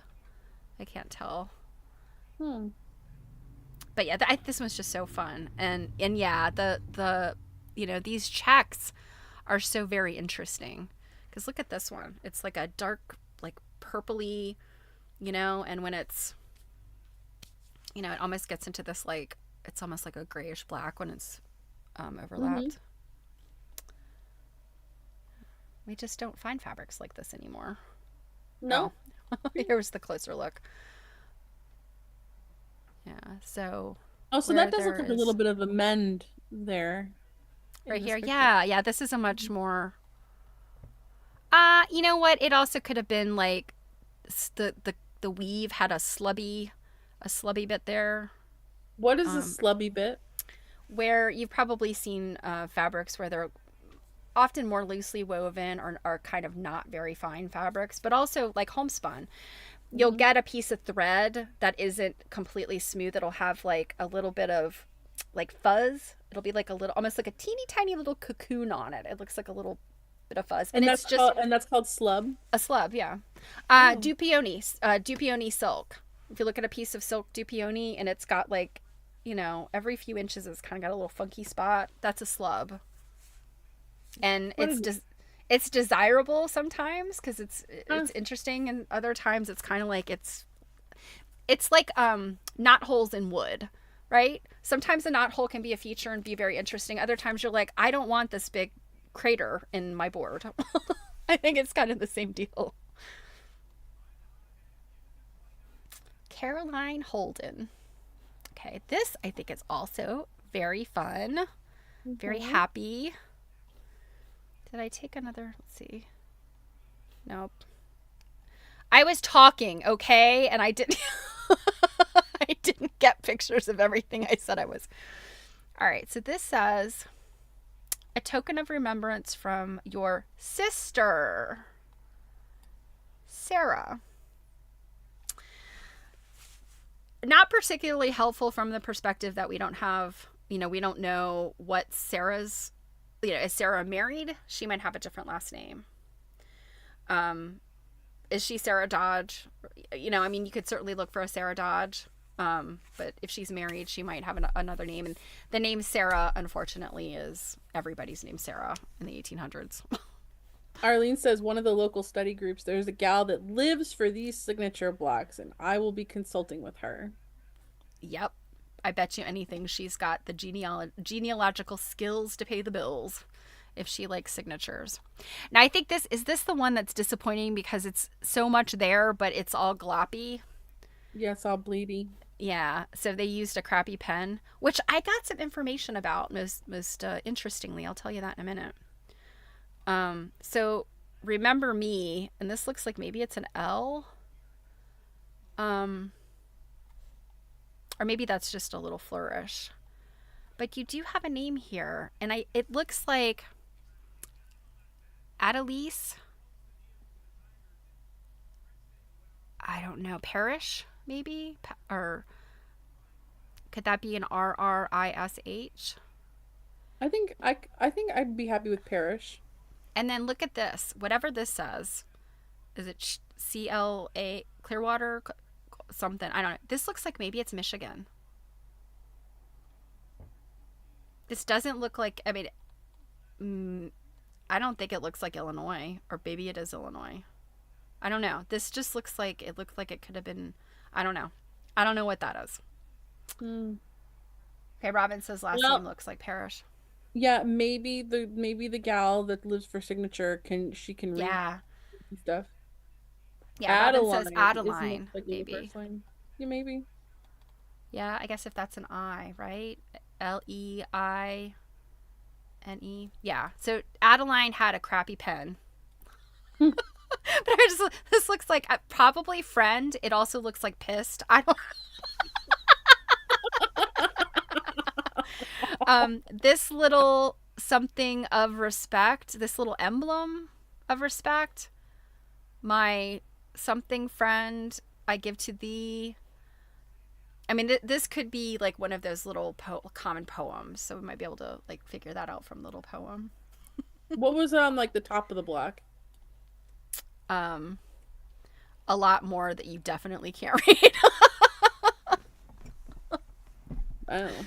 And I love she loved an underline. Underline. Underline. So I'm hoping maybe Arlene's local study group person can like maybe The other see thing too that what I this wonder is. is like maybe she didn't have a crappy pen. Maybe this block got wet. Could be.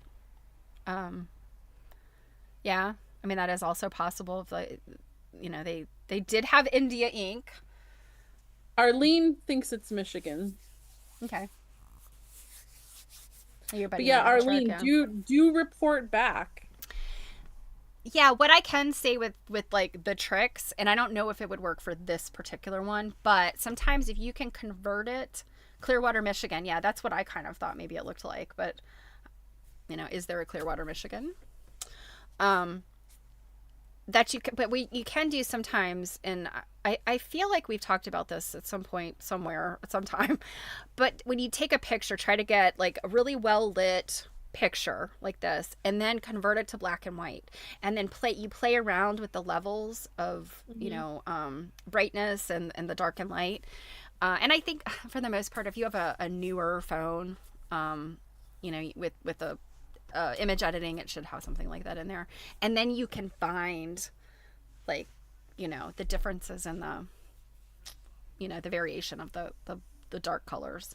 So Arlene, um she votes for very crappy pen, and Janet just said, "I'm warming up to the idea that this person moved around and asked for blocks before they left." yeah, that's and again that also makes sense, like she maybe had a couple of friends, as she went to different places, she had her mother, cousin, and sister back in New York, and they kind of started her off. And she thought, well, I'll just collect blocks as I go, and eventually I'll have enough to make a quilt.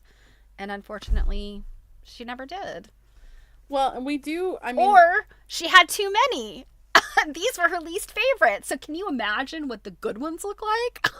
well, and we know from like reading other things like the dress diary that, when you're moving around, you if you're not asking people for a piece of their dress to put in your swatch book, you could be asking them for a lot more effort. Prove Mm-hmm. your friendship to me. Make this block. Well, and what we learned, what we're learning from portable patchwork is definitely like, I mean, Pam documented many states where these show up, but there's a real concentration in New England. And, Mhm. upstate New York's not too far from New Oh no, England. it's not where the Walden, New York there Oh, was not. is that over Connecticut territory? Yeah, it's close to Connecticut. Yeah. Okay.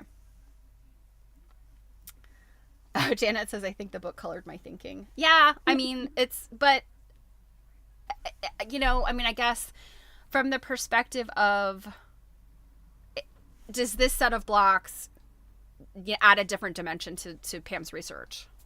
That the states that are documented in here, depending on what you could find out about the genealogy of the person. Hmm. That was just another close up of the bad writing, and Hmm. another one. And then here's this block by itself. And this one Um, didn't have anything on it. I don't think so. Let's add something on the back, but I don't think it did. Um, yeah, and this fabric is so interesting, and I mean, I think that there is some aspect of fussy cutting in here. They made sure that they were running straight up and down, and then here with the they kind of go diagonal on these diamonds. Not so much on this one, but the line by itself may give the name of who these were given to. Yeah, Oh, on the last block. yeah. That other one. I think this is the last one that I took a picture of. Yep. Hmm.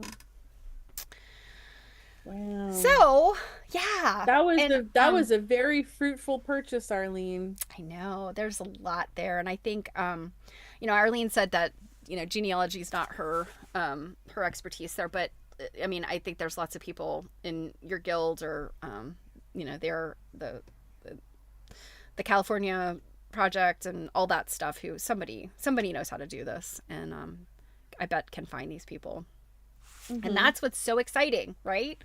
That's the when you have a person or people, even if you don't narrow it down to who the exact woman was, although I suspect with some theories, like theory, she was married to a minister who had a couple of different congregations, or Hmm. theory, her husband was in some type of industry that would have taken him to these different states. Because, like we know in the dress diary, because her husband was in cotton production, Singapore, was a specific destination for what he did. So, Hmm. yeah.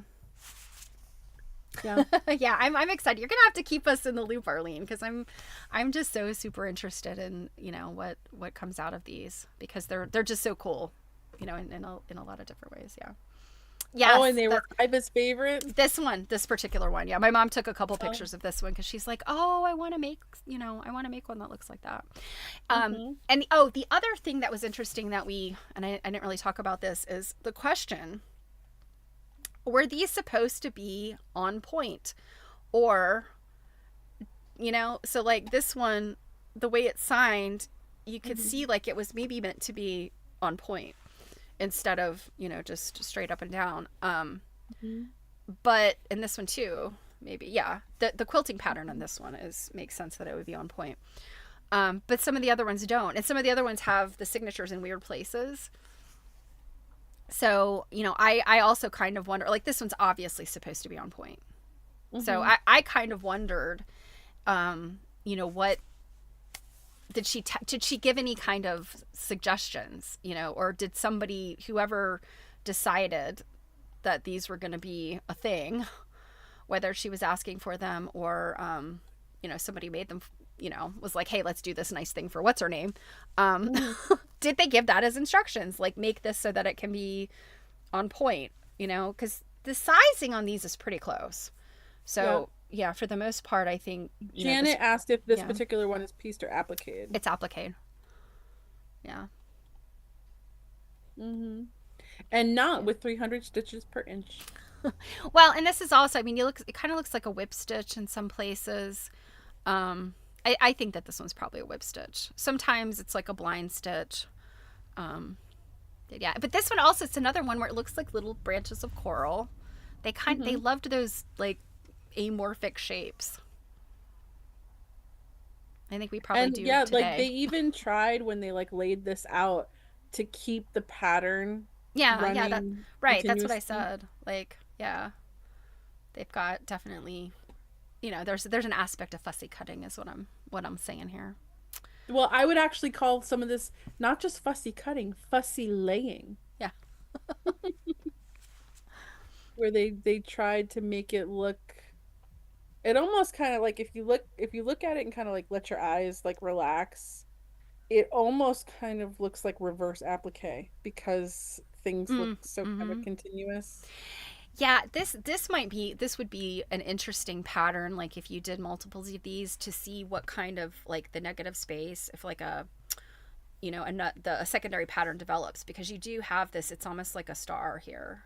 Hmm. Um, Well, and also like with the way that they chose to quilt it and like with that center X, like make these mhm. like different like squares come out within like the inside of the X and like Arlene said not all were the same size. Was the owner supposed to put them together? Did she get ill? She just didn't want to. Yeah, exactly. Yeah. Well, I know that they're not all the same size, but they were close, right? And maybe that's it. They were not precisely close enough. Maybe these were left out of, I mean, we could come up with so many theories, like, Oh, that. Oh, I wasn't even thinking that. Like, are these the right. leftovers of Yeah. other blocks? The That other was my thing I was thought. thinking about is could this have been more of like when Pam was talking in her book about making her own quilt from her potholder posse, and every time she'd get a block, she'd sit and just like leaf through them all.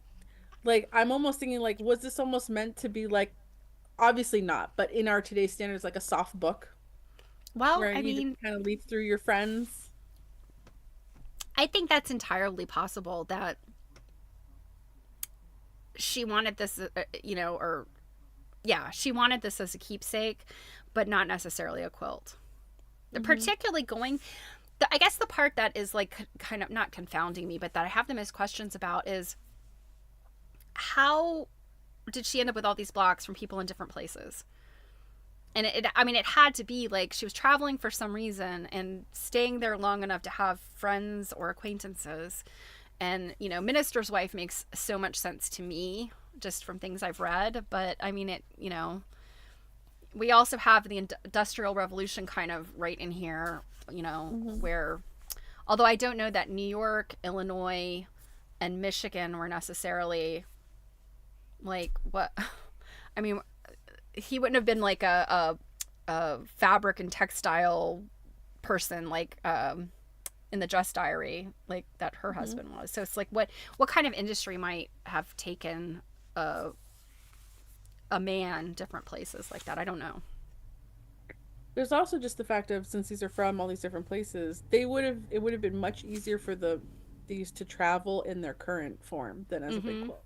Yeah, they could have been like rolled up or just packed flat underneath other things. Yeah, it doesn't have the bulk of a quilt. Um, Hmm. yeah. Because they're definitely not worn the way a quilt Mm-mm. And like would I often said, be I know, done. yeah, Arlene, I don't know if you were here early enough, but there was one block that the back of it was very, very discolored. And, I wasn't sure if that was because they used like an old household linen or if it had sat, like in a trunk and the wood from the trunk, or chest or whatever, like leached up through the block. Hmm. Another quilt at the retreat that had the cross shape on it. Yes, I remember, and I don't think I got any pictures of that. Her husband could have had skills needed in different places. Yeah. Stone layer, mill builder, water wheel expert. Yeah, that's what I'm saying. Like, of these places that we maybe have identified, like, was there some common industry between those places that might, if he wasn't a minister? But I also like minister, like, if I had to rank, like, minister would be at the top of my list because assume 1849 ish, these places are still very rural. Particularly, I guess, when you're talking about Illinois and Michigan, you still got like a lot of rural, and I mean, even today, upstate New York is still pretty rural. And those were places where you had like those Methodist circuit riders, would go Mhm. have these like regions where they went, and often those ministers would get presentation quilts from their congregations. Mhm. So, if the minister's wife is involved in the congregations, it absolutely makes sense that she would make friends who would be willing to do this. I don't know. I'm just really interested to see what Arlene actually finds out about these. And Mhm. certainly, if you don't have a resource out there in California, let us know. I would be happy to do some searches, but I bet you have somebody who could do a much better job than me. Well, and I also kind of feel like, do we get like a finder's fee from the dealer or something? That Yeah, like, well, yeah, we had like mentioned that. I had said that to Arlene. I was like, when is Sean going to give us the finder's fee? Because we advertised it and then yeah, you're our friend and you bought it, even if maybe yeah, you saw led the to the sale. listing. Maybe you saw the listing before we showed it, but he doesn't need to know that. So I need help. I can't decide right now what I want to work on.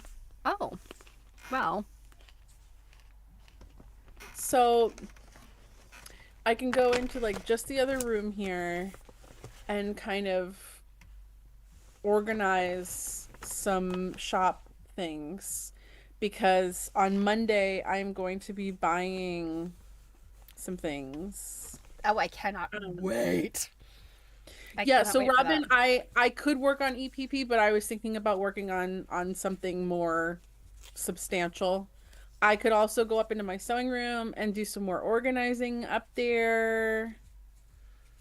What is Um, more substantial than EPP that you can work on while you're on a stream? because it's I'm not going to physically see a bunch of progress, and it's not going to affect any other progress in my life. Like if I organize something somewhere, then I can like have That's room. that's what I'm asking. Is your more substantial project not actually handwork related, but rather going upstairs? Well, so I can go organize things in my shop room so that I can put things away. I can organize things down here that eventually have to go up there. And when I like up in here in the next room is like the first stop that they make when they come into the house because immediately like coming into the house and walking up two flights of stairs can be a lot depending on what you're doing.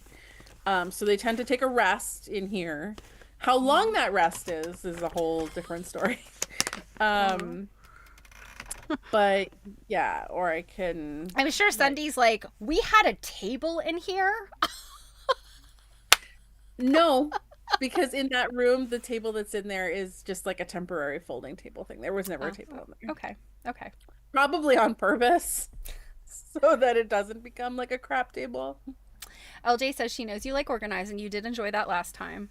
I wouldn't be offended if you went into the temporary drop spot and I could.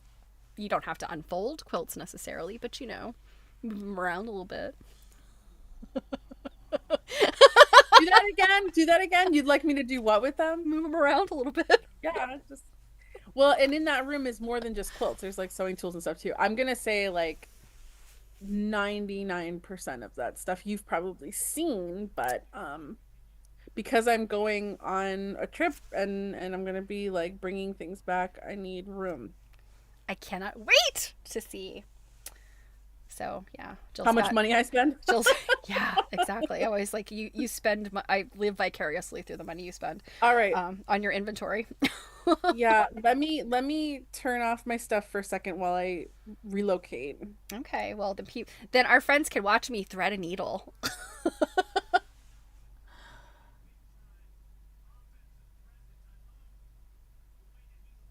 yeah. Okay. You got Arlene got sucked into the negotiation after we showed them live.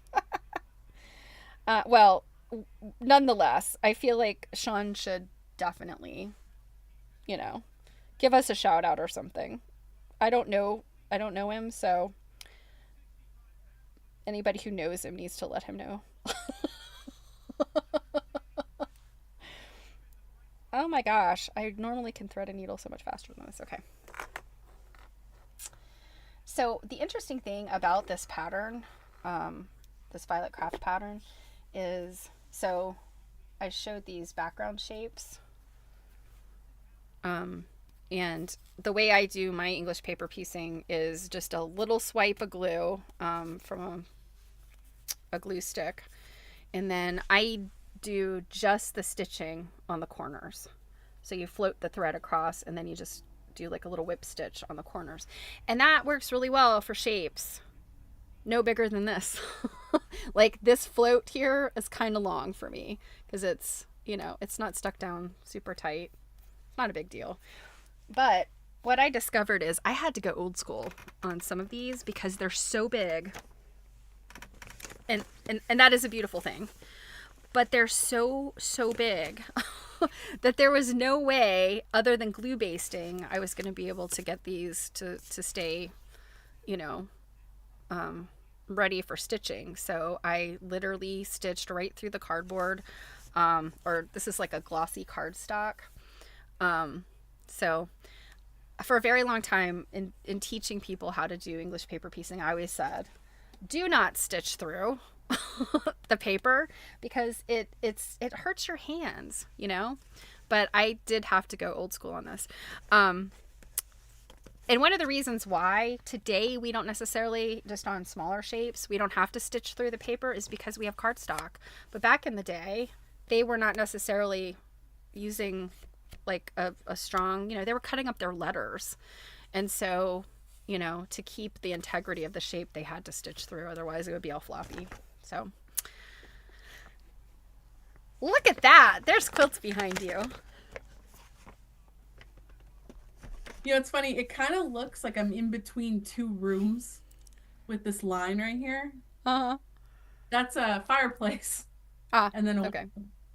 Yeah. A window. Yep. Is that window obnoxious? No, it's, yeah, I mean, it doesn't bother me. I don't, Okay. if it bothers I don't anybody really else. care about anybody. But yeah, this is a stack of quilts. That's pretty high. It is on top of a table. Okay, I was going to say, is that from the ground up or is that from No. a table up? Okay. No, it's from a table up. It's from a table up that's about mid-thigh, and I'm 5'8", so yeah. And then the reason I took a few minutes is I was having a really hard time figuring out where to put you. So I'm hoping that just got us leaned up against something. Yeah, I'm hoping that doesn't like crumble to the ground. So you're on top of a piece of furniture that I found in an antique store. That's really cool, but it's pushed up against a wall with the front. I could show you a piece of it later, but it's kind of one of those big long pieces, like an apothecary drawer almost, that maybe you'd find at like a pharmacy. Um, and you're sitting on that. It's kind of narrow, but it's long, and then sitting on like a pile of stuff that's on it up against the wall. So then in front of that is another table, another like temporary table that has a pile of quilt tops on it, as well as other miscellaneous. It has one of my project boxes on it. But other miscellaneous things like Stephanie, you've seen this Oh, little yes, I sewing. have. I forgot about that. It's so cute. Yeah, that I got at a show last year. Is that been a year ago? Was that at like Sturbridge or something? September. Oh, September. Okay. Yeah, Oh, so what happens what often happens is this, like I gotta tell you, one of the most time consuming parts about stuff that I do is taking in your inventory and like Mm-hmm. cataloging it and like putting a Yeah. stick like I put inventory stickers on my stuff. There are people that don't do that. Plenty of people that don't do that. But I find it makes it a lot easier to not mistake something for something else Yep. when I'm fulfilling an order. So that's why I do that. But it can be a super time suck Yeah. and moving It's a things shame. around. It's a shame that quilts don't have that like commodity, and come with a UPC already on them. And then you just have a scanner and you're like, boop, in the inventory. Boop. But you got to do Yeah. all that yourself. Well, so oftentimes what like I find if I force myself to bring the stuff upstairs to my office to work on, I'm less likely to do that. So sometimes if I'm like bring it right in here and I start tagging it immediately, like that I'm more likely to kind of fulfill the obligation. What happens after that can be anyone's guess. So then I end up with like a pile and I have to keep like working away with the pile. It's yeah, that's all. Piles. So Arlene has mentioned that her internet is down, so she's using her phone. Hmm. 100 degrees outside. What the heck, Arlene? Did I take the nice weather with me? I know that you're not in Temecula, but You're such a jerk. the weather was really nice last week. Hmm. So anyway, to keep her signal, but she says she'll tell Sean that we enjoyed trying to figure out the blocks and that she'll tag us on his page. Hey Sean, tag, tag, tag, tag. These people helped you sell these blocks. Yeah. And then of course you just end up with like random stuff on your desk, like mugs. Mm-hmm. Oh my gosh, Because my desk is absolutely atrocious right now. I would be embarrassed to show anybody. but then you find really cool like I hadn't actually you guys some of you I'm sure have seen this already, but I haven't actually like taken this one in my inventory yet because someone wanted to see it immediately after I bought it. So I had to take it somewhere, but this is a little Oh, I love that. like purse that has The seashell and yeah. yeah, a shell pin keep on it here and it's just very cute. It's like it's a purple. I know the light on this side's not super great, but it's because I'm not facing that window. Yeah. Yeah, it's kind of like a brownish purple, isn't it? Like it's It's deep. It's a yeah. deep It's like crimsony. eggplant. It's like an eggplant color. Yeah. It's yeah, and I remember it's like this like silk. It's like this crispy sort Mm-hmm. of Mm-hmm. like not crispy, that's not the right word. Like a crisp silk. Like not Yes. a charmeuse that's like wiggly, but like a nice crisp. Yeah, and That's the then kind like of silk that is a delight to work with, by the way. It's so oh nice for yeah. English paper piecing. Oh my gosh, that kind of silk is the best. yeah, so then like I've also got some pieces that are sitting on here that I had bought. You guys have seen these that are going to be part of my collection. So like they don't need to live here anymore. They can go elsewhere. To wherever your collection resides, all over the Well, place. it's funny. So like over on this side of the room, I do have like a glass case that will have some sewing tools in it. It's just that the Mm. door to the glass case is currently blocked. So I can't just like open it and throw it in there.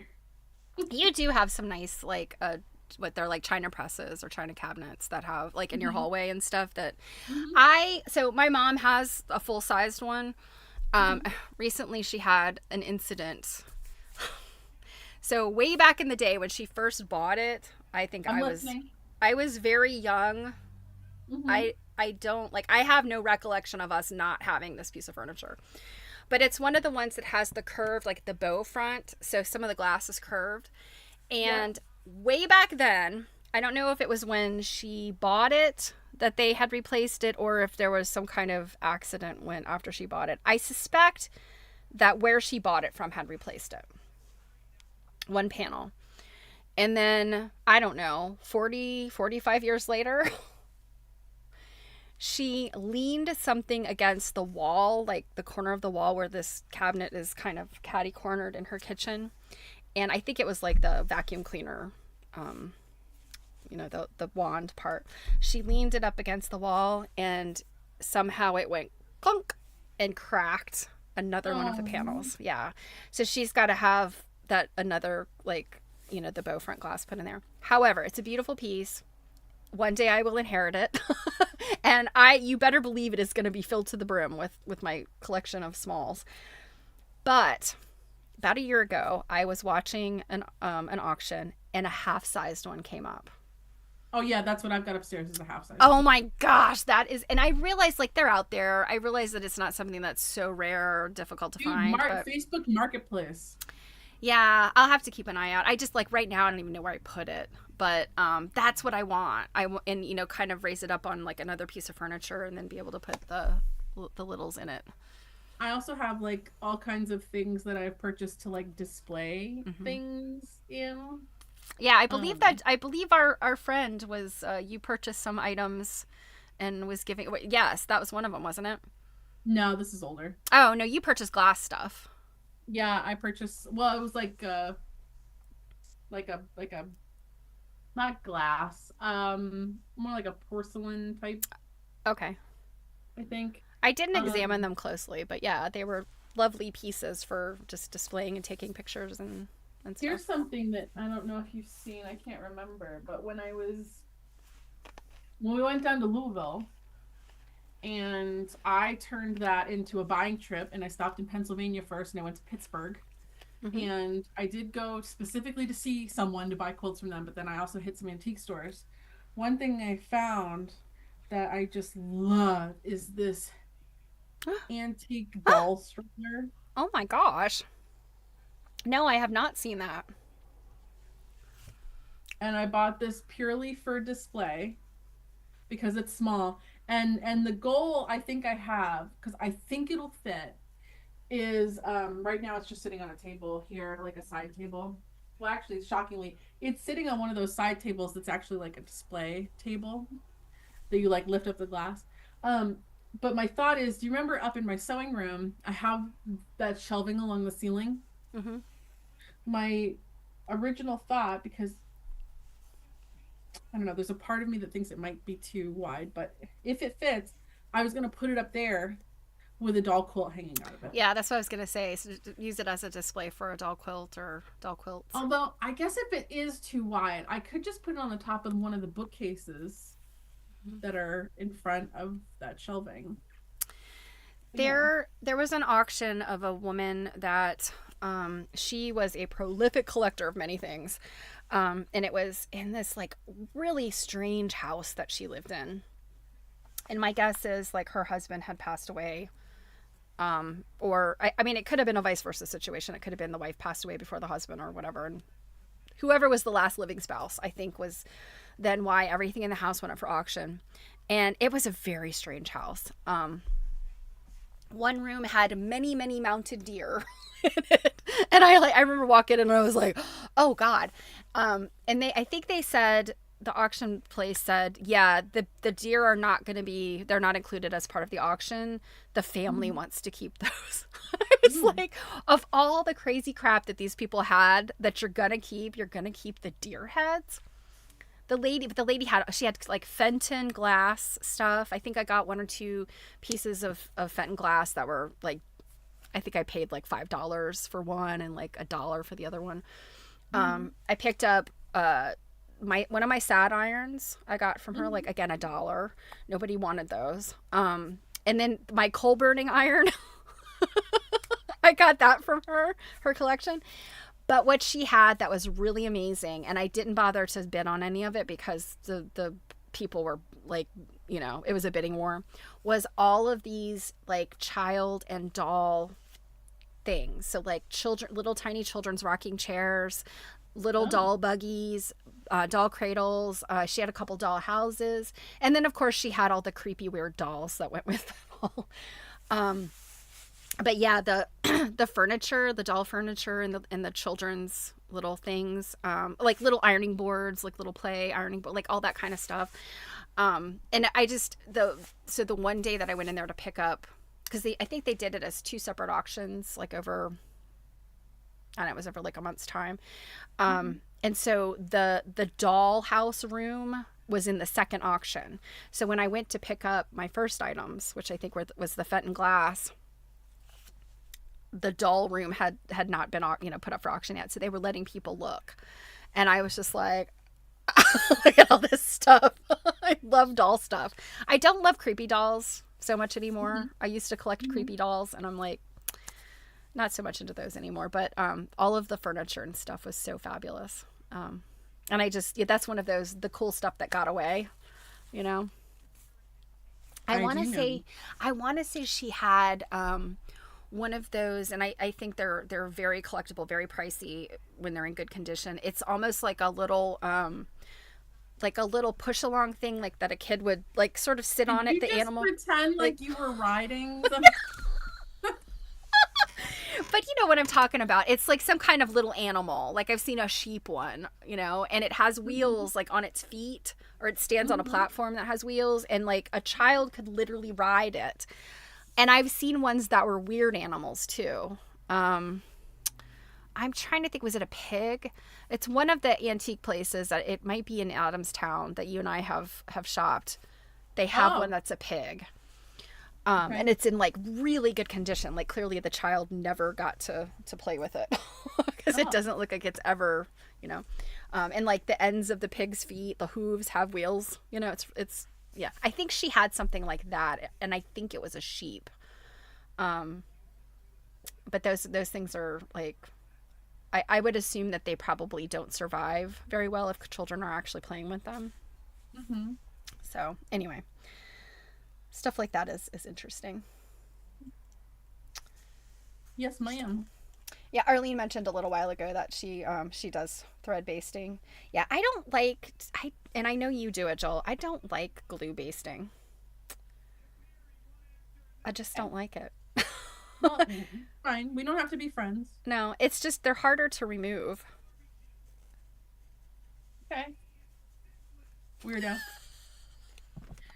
To be fair, I have yet to remove like anything. Exactly. Yeah, come back and talk to me when you've actually made something big and have to remove all of those and they're forever stuck to the seams. Well, to be fair, the only like I only glue based big pieces. Hmm. I'm I'm not glue basting small pieces because I could definitely see where that would be quite the nightmare. But the ones I've glue basted are big enough that I could just take a needle and just like get it under there and Yeah. swoosh it about and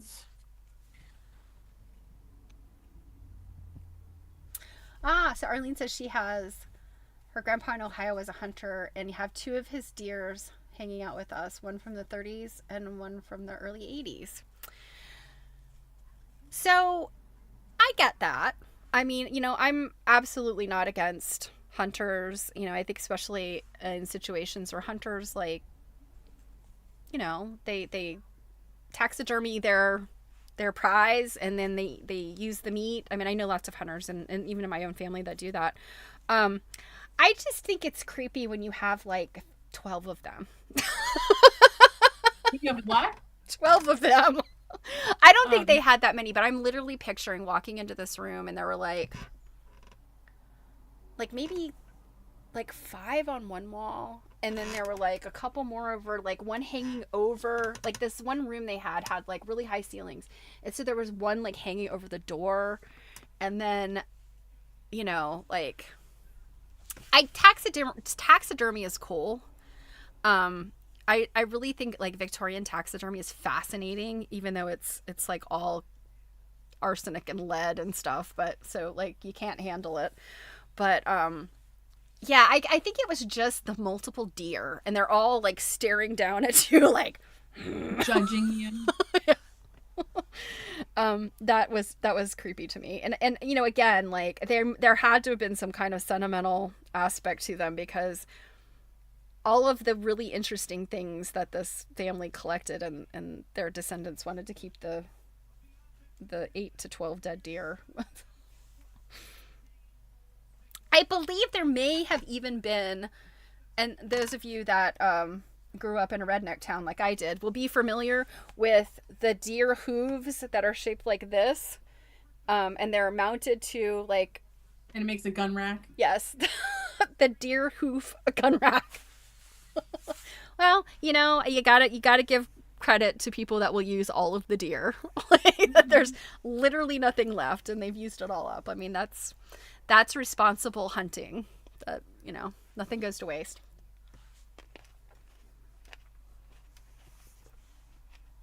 I'm finding I'm finding some table.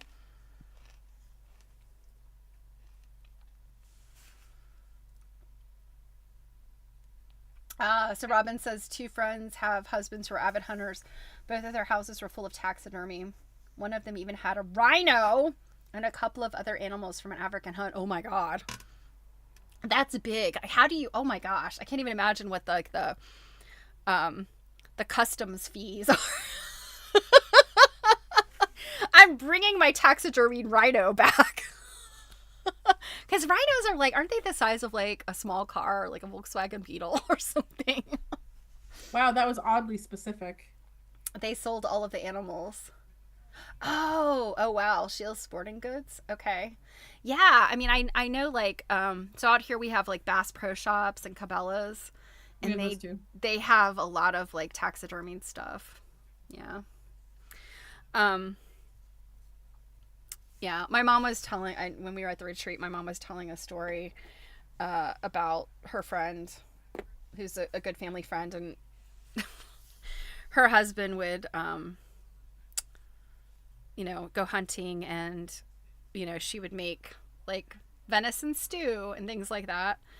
And one day she brings my mom this stew. And my mom's like, "What is this?" And she's like, "Don't worry about it." She's like, "No, really, what is this?"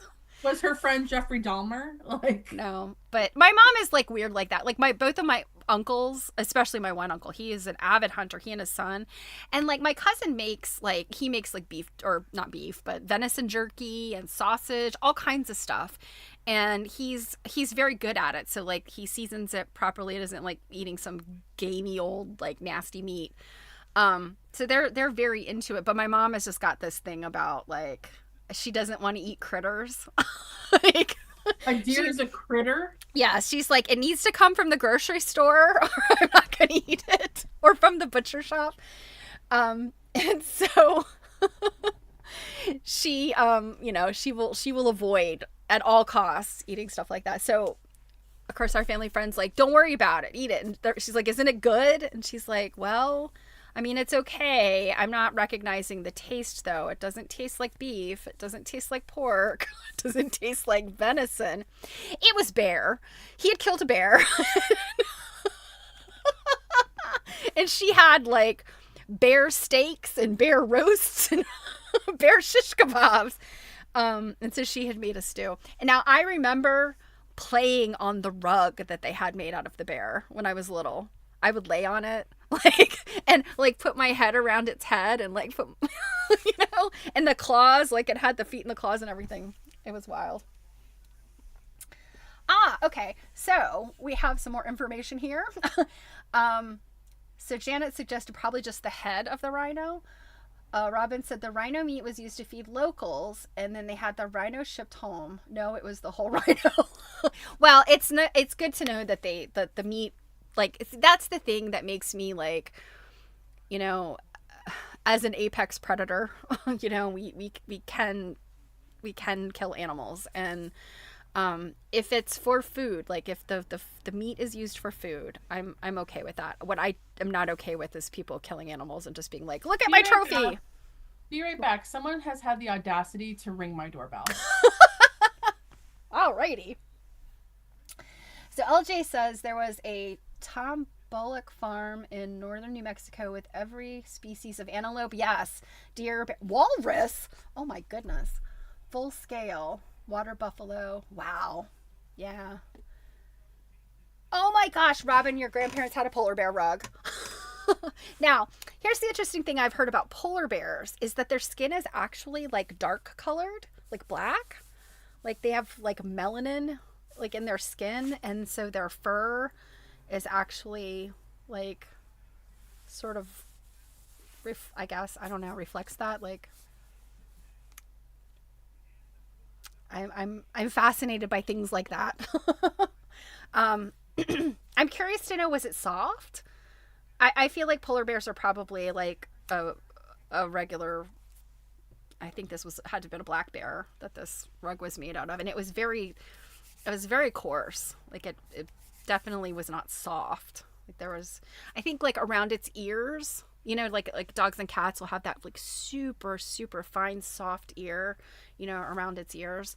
The bear had that. Remember it being white and very soft.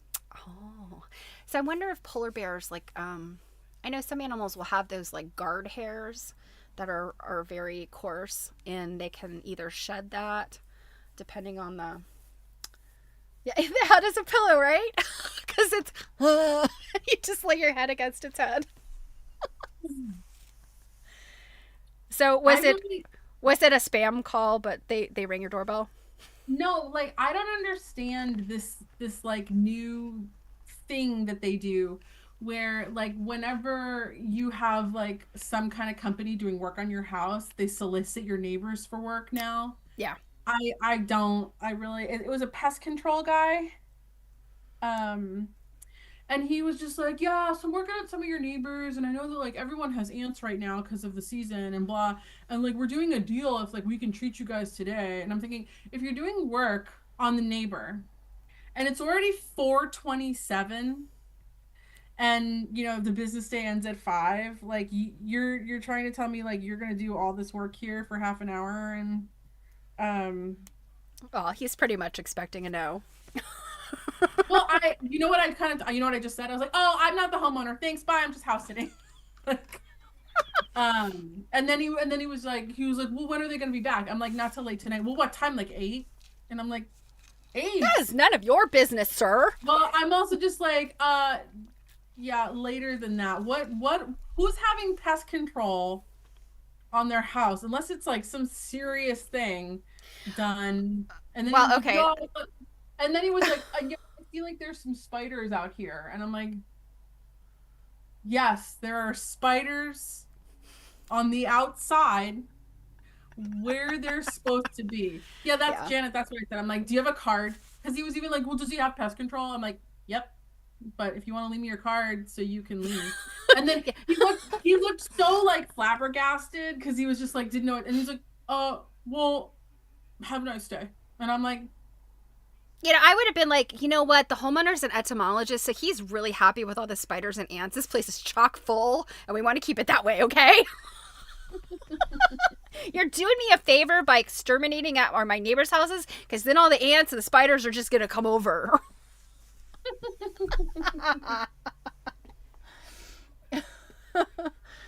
So, let's see. LJ says Bollock Mountain of Fish and Wildlife, which displays over 4,000 stuffed animals, including many of our species. Okay, so he was an accomplished big game hunter and recipient of Safari Club International's fourth pinnacle of achievement. Shot most of the animals in the collection himself. Oh, big game hunter. I'm assuming that this man was of an earlier century. Um, this man was of an earlier century. yeah. What a way to say like they're older. I feel like the big game hunters. Oh no, but seriously, I feel like the big game hunters, like they were concentrated in certain periods. Like there's that late 19th century, like, I'm an explorer, I'm gonna put on my pith helmet and go to wherever and steal antiquities and shoot animals. And then there's like, I think then in the 20th century, then you've got people that are also doing the same thing, but it's more of like, I don't know, you can go on a safari versus I'm gonna go out there and do this thing myself, like in my pith helmet. I don't know. Hmm. Okay. American businessman and politician who served as the 20th governor of New Mexico for 32 days in 1962-63. Okay. He died in 98. So, yeah, he was probably one of those like mid 20th century. Yeah. I just found a couple of little projects I bought and went trying to think where I bought these. I think I bought them at Winneter, but I don't quite remember. Some museum gift shop for sure. But this Mm-hmm. is a little Baltimore album block, like ornament cross stitch. Oh, how cute. And then this is a little Baltimore album quilt sampler counted cross stitch. Oh, that's pretty. Oh, Yeah, those are very nice. I can't remember where I got them from, but they were living on this table. Here's a big honkin' piece of like crocheted look lace looking actually Steph, I think you've seen this at the Possibly, Mid yeah. Atlantic show. I had it Mm-hmm. on a table, but like a whole like I don't know how well you Oh, can see that yeah. in the front. That's really pretty. Yeah. But yeah, it's a whole what's the word I want? Is that filet crochet? Tablecloth. Oh, tablecloth, yeah. Tablecloth. But that's, I think that border part is like, it looks like a filet crochet. Sure. I saw it and was like, wow, that's pretty. And Janet says, love my Ring doorbell, have a no soliciting sign right above it, so they have to see it. I point the sign out to them and say, thanks, bye. well, you to be know, fair, like it's not often someone rings the doorbell here because this side of the street doesn't have a sidewalk. So, and at first he was dressed in like brown clothing. So at first I thought he was like UPS. You know how sometimes they just drop a package and just ring the doorbell? yeah. Because he like rang the doorbell, but then and I can see the door perfectly right here, and the door is all glass. So that's one reason why I went is because I'm like, crap, he saw me. Um, because otherwise I just would have done the millennial thing and just hidden. But then like when I walked over to the door, he rang the doorbell and then walked down all the steps and stood at the bottom of the steps. Okay, Um, so I can tell you a few things about what he's done. My what son, he's done. what he was doing there. My son did canvassing for a while for roofing, a roofing contractor, roofing and siding contractor. Same, like all of these businesses use the same models. So the fact that he's saying your neighbors are doing extermination is probably not true. They're probably not exterminating today. He's trying to have the conversation with the homeowner in order to get everything scheduled and set up and all that jazz. And typically what they'll do is like if you have like a porch or steps up, they'll go up and they'll ring the bell and then they'll come back down and stand back because sometimes people won't open their door when there's somebody standing right there. They're stepping back so that they're not seen as threatening. So that's also one aspect of it. And yeah, Janet said not threatening. Also, the fact that he saw you, to me, I'm just like, my door just has like windows along the sides of it, so I don't have the full glass like you do. But yeah, I'm at the point in my life where I'm like, go away. I don't want any. Go. Um, but that is not a millennial thing. My grandmother would do that. When the Jehovah's Witnesses or the Latter-day Saints came knocking, my grandmother would scurry down to the basement and just be like, shh, be quiet, and they'll go away. Oh, see, growing up, like we weren't afraid of the doorbell the way that we are now. My mom she would just slam the door in like when because there was I think it's Latter-day Saints that has a congregation nearby my childhood house. I think it's them. But they would come to the door all the time. One time when I was younger, maybe like 15-ish, I was like having a conversation with them for a minute because they weren't being ridiculous. They were just totally reasonable. Um, and I was talking to them about like my personal spirituality at the time, and they were just asking very normal questions like I did not feel at all. And my mom just came down and just slammed the door. And I was just like, like I get it. I don't, but like of all the times that I've answered the door for people soliciting like that, this was the one time where like these people were just normal. Mm-hmm. Like I have to and not say, ridiculous. I do have to say, like, of the religious people that have come to my door a few times, actually, I had two Latter-day Saint gentlemen. They were clearly like 18, 19 years old, young guys. And I knew they kind of scared me because I was running out of the house. I can't remember. It was back when I was having my kitchen plumbing issue and I was replumbing my sink. And I literally have like a whole section of PVC that I had unhooked from under the sink, and I'm walking out to my car with it.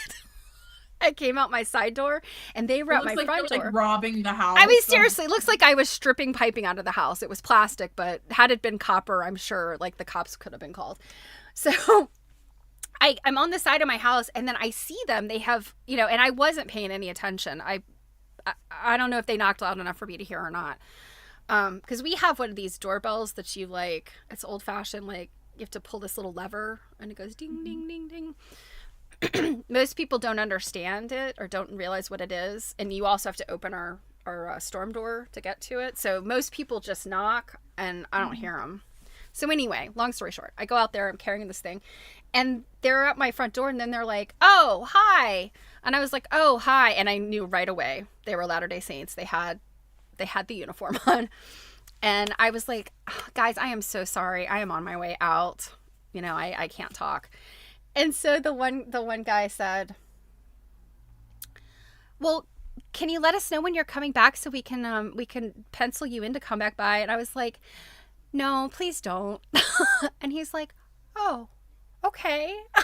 And I was like, "Thanks so much. Have a really great day. Good luck." I was like, I know you're going to get like the people on my street are some nasty people.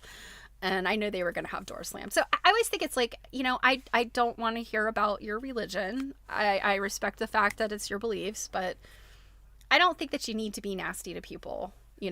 Now, the people that will call and solicit, or, oh my gosh, the volunteer fire company guy that will come by relentlessly. And I'm like, I donate to the other firehouse, not yours, because I don't like you guys. Hope you don't think about it if my house ever burns down. I've never had fire come to my house. Oh my gosh, those guys are relentless. So them I do hide from, but I think but I'm still nice. Mhm. Um, yeah. So Robin said, so before the election last year, we had so many people at the door, despite having a no soliciting sign that her daughter drafted. Yeah, absolutely no soliciting of any kind. Yeah, I mean, the thing is, like the political stuff, like in terms of like it's the spam can law and the do not call registry stuff. Political and charities were always like exempted from that stuff. So it's like once they have you, they're always trying, right? But yeah, Yeah, that's luckily I don't get a lot of that stuff. And yeah. and once we moved out of that neighborhood, although I have to say, as I got older, those kinds of door knocks really didn't happen as much anymore. Um, but then once my mom sold that house and we moved to a different part of town, that part of town had no sidewalks. So we almost never get that kind of soliciting anymore unless it's people doing like work and stuff, which I'm still just like, one girl showed up to save the bees once. And I'm just like, what? Oh, bless you and the Yeah. Well, bees. I she's care like, do you about want the to know bees. this thing on my iPad? I'm like, no, I don't. Does You anyone want need to to see be some you need to flowers? be out front of the Costco with that one. You know what? I will say one of the places with the most soliciting is outside grocery stores, and oh my God, that makes me so angry because like I'm trying to grocery shop. The last thing that I want to do is like listen to blah blah whatever the blah. Like, Yeah. don't bother me while I'm running errands. Yeah. Mm-mm. The rule is don't make eye contact. Walk very fast. Pretend you're Yeah, deaf if they call out to you. yeah. I just keep like, do you want this? And I'm like, no, I don't. And I'm really sorry to whoever made you do that. I found a pile of blocks. Oh, very nice. I like that. Yeah, Okay, just so what Robin had here was this is a good one. I love this. So it says absolutely no soliciting of any kind, no sales, no fundraising, no political canvassing, no religion, no petitions, no estimates. If you ignore the sign and knock or ring the bell for one of these reasons, we will charge $1 a minute for our time. Thank you. Have a nice day. I would like that sign too. So Janet should says, I like make a t-shirt when I go out? Like, I charge a $5 annoyance fee. yeah, I yes. Janet said, growing up, we didn't have a doorbell. We had a dog. Yeah. Dogs will let you know when someone's around. Um, Robin said, we've had delivery people take pictures of the sign.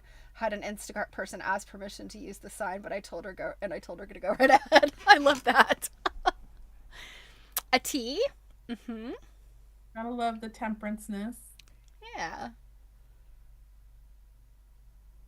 This is just like just a random just hoo-ha of blocks here. Nothing. Oh, here's a couple of these. Nothing super ultra exciting. Ye old turn dash / monkey wrench. Yeah. Oh, here's a bunch of those this is that big pile of applique Sue blocks that I had brought to you. Oh, I forgot about those. Yeah, where they're all applique out of The same the stuff, same yeah. fabric. Yeah. We may And then have to revisit those at some point. here's those other Sues that I showed you that someone cut out of a quilt. Like they're all quilted and everything. She doesn't have any hands. Oh my God. I just noticed that she just abruptly ends. The square, yes.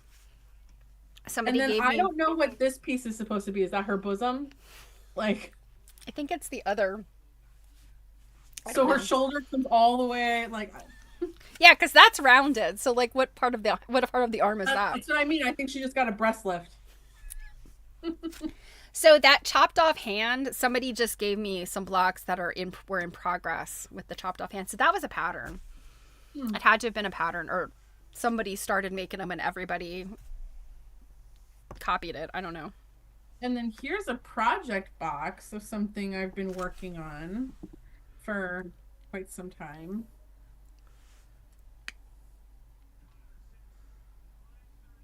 It's this quilt, which we've definitely seen antique. Mm-hmm. And I'm making them to look antiquish. I'm using reproduction looking. Oh, pretty. Mm-hmm. And I like those shirtings. Those are pretty. And yeah, it's all scrappy and stuff. Very pretty. I like that. Janet suggested it could be something goes in the hand. Could be. Yeah, there are the ones that it's like flowers or something. It's a possibility. Yeah. Arlene said, I just tell the religious ones I have someone at work I can ask questions if needed. Don't worry. One of your congregation works with me and has been proselytizing for decades.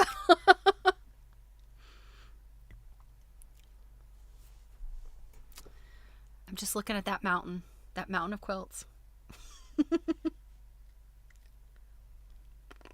It's a mountain. Making like a pile of trash over here.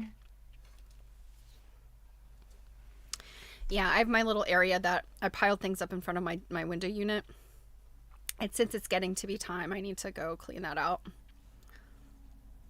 It's Here's mostly the dog fabric. quilts that I had bought from Nancy Hahn at seminar. Oh, did I see that? Yes, of course.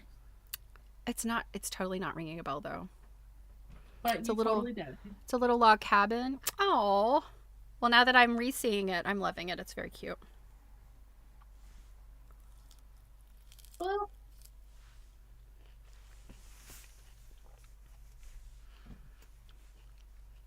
You've missed all my orange peel dentures.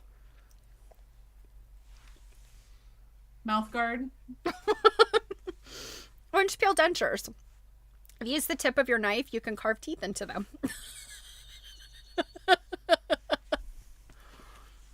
You're a crazy lady. I mean, who can eat orange slices without, I mean, come on. It's the most delightful part of eating oranges, is having orange peel teeth. Here's I just found a bunch of AAA batteries that I've been looking for a hot minute. Oh, Arlene says make a pot holder quilt with the Sues. The quilted Sues. It could be bound, Oh, rebound, and make a pot holder. yes, Stephanie, you can do that. Yeah, I'll do that when I'm finished with all my other projects. Um, this one item I have literally gotten one. I've gotten one basted.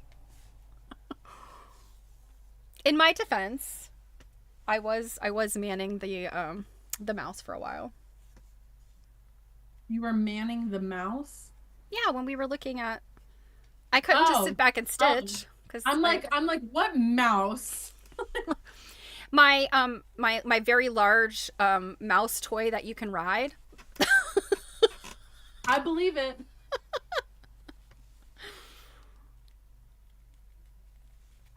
If I had a huge space, I would make some real crazy artwork. I would make I would make rideable soft sculpture, I'm pretty sure, yes. Put wheels on it. I'd have a conveyance. Hmm.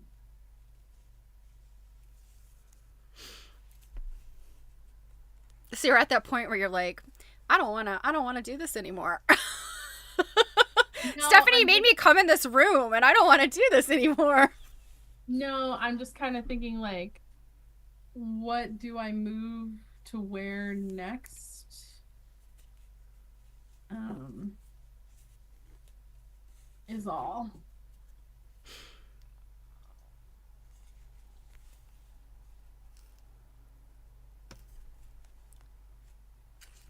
Ah, you look overwhelmed.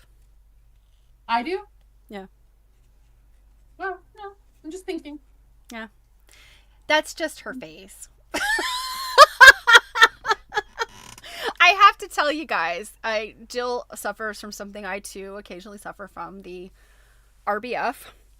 And we were in a committee meeting one time and somebody was talking about, I don't even remember what it was, but somebody was talking about something and they're like, well, you know, if I think that's enough on this topic, unless, you know, you don't agree with me, blah, blah, blah. And they happened to look at Jill and they said, Jill, you look like you've got something to say. And she's like, that's just my face. Yeah, no, it was like, well, I think we're gonna move on from this because Jill's face looks, and I was just like, or this is my face. Yeah. Yeah. Just I was just being like, I really wasn't making a like when I'm making a face, I'm literally like, there's no mistaking it. I was just making no face. I was just being very blank, and I was just like, you know, and I was like, this is what listening looks like. I don't like. well, listen with less attitude in your face, okay? I guess. I guess. Oh my goodness.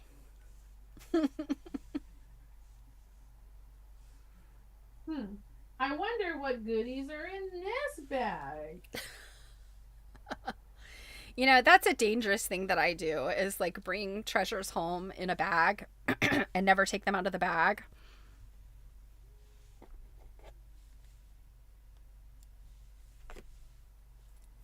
Yeah, and then before you know it, because you're buying smalls, I have like 800 of these like freaking like lunch bags everywhere with Oh, stuff in it, and then I never know what's in it.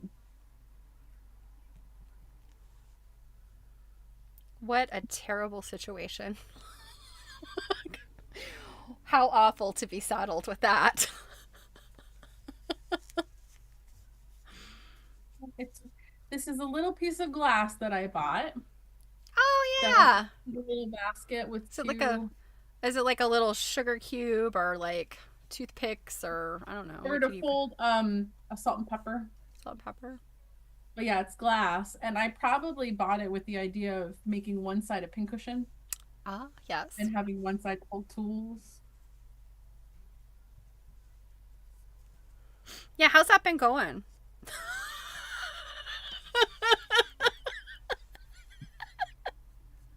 I mean, you harass me about my projects. Like, I remember when I first met you, you were like, yeah, and I have all these like little glass salt cellars and little things to make felted pin cushions in, and you showed me one, and I was like, oh, that's really cool. Like, those are great.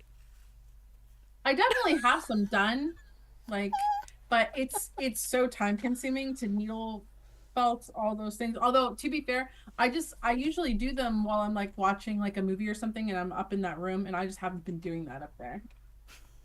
That's why. Here's a needle book that I bought that still has the outside cover on it. Oh, cool. Sorry, it's coming in backwards. Broadway No, needle it's, book yeah, it wasn't backwards. of contains a full variety of large-eyed needles combined with an assortment of darning, wool, carpet, button needles. It's a big needles. And then here's so that was the outside. Ooh, And then of course it's definitely got you've artwork. seen Oh, yeah, you've okay. seen it It's just so came with that. fascinating to me that they've, yeah, that image has been like white, I guess what we would call, what is it, white shelved or white, basically means no brand and everybody gets to use it, white label. Oh, a badge, like a badge thing, like a Yeah, well, just, I mean, in general, like some kind of imagery that everybody uses is called white label. Mhm. So Janet mentions having purchased several of those boxes from various sewing places, and I think I have broken that handle. Do you mean the handle? Because I don't ever want the items in the box. Glad I have discovered that about myself. Yeah, I feel like I've bought many different kinds of organizing things and or patterns. There's so many cool patterns for like little like arm organizer kind of thing, and none of them ever work for me very well. And Why do you keep buying them? it's literally oddball things that I have made for myself that tend to work for me. And they're usually pretty ugly or messy, but I don't know, it's just like kind of you have to think about your workflow and what you Mhm. use a lot and how you have to store it and all that kind of stuff. Yeah. Arlene says shuffling shit around can be quite productive. Yeah. And I agree. Yeah, you find things, you get new ideas. Um, Lots of my sewing and quilting friends will organize their scraps when they've got like a block because Yeah. they'll find colors and patterns that go together in interesting ways and also discover fabric they forgot they had. Mhm.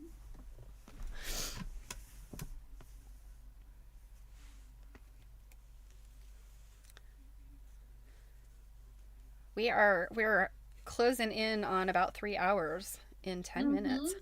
Man, these go by so fast. You know, Yes, they I know I do. know I talked for like over an hour. It was probably close to 2 hours it took us to look at No, blocks it's and about an things, hour. but Yeah, it's yeah. about an hour. But yeah, no, I mean, it's good that we're like closing in because man, your girl is hungry.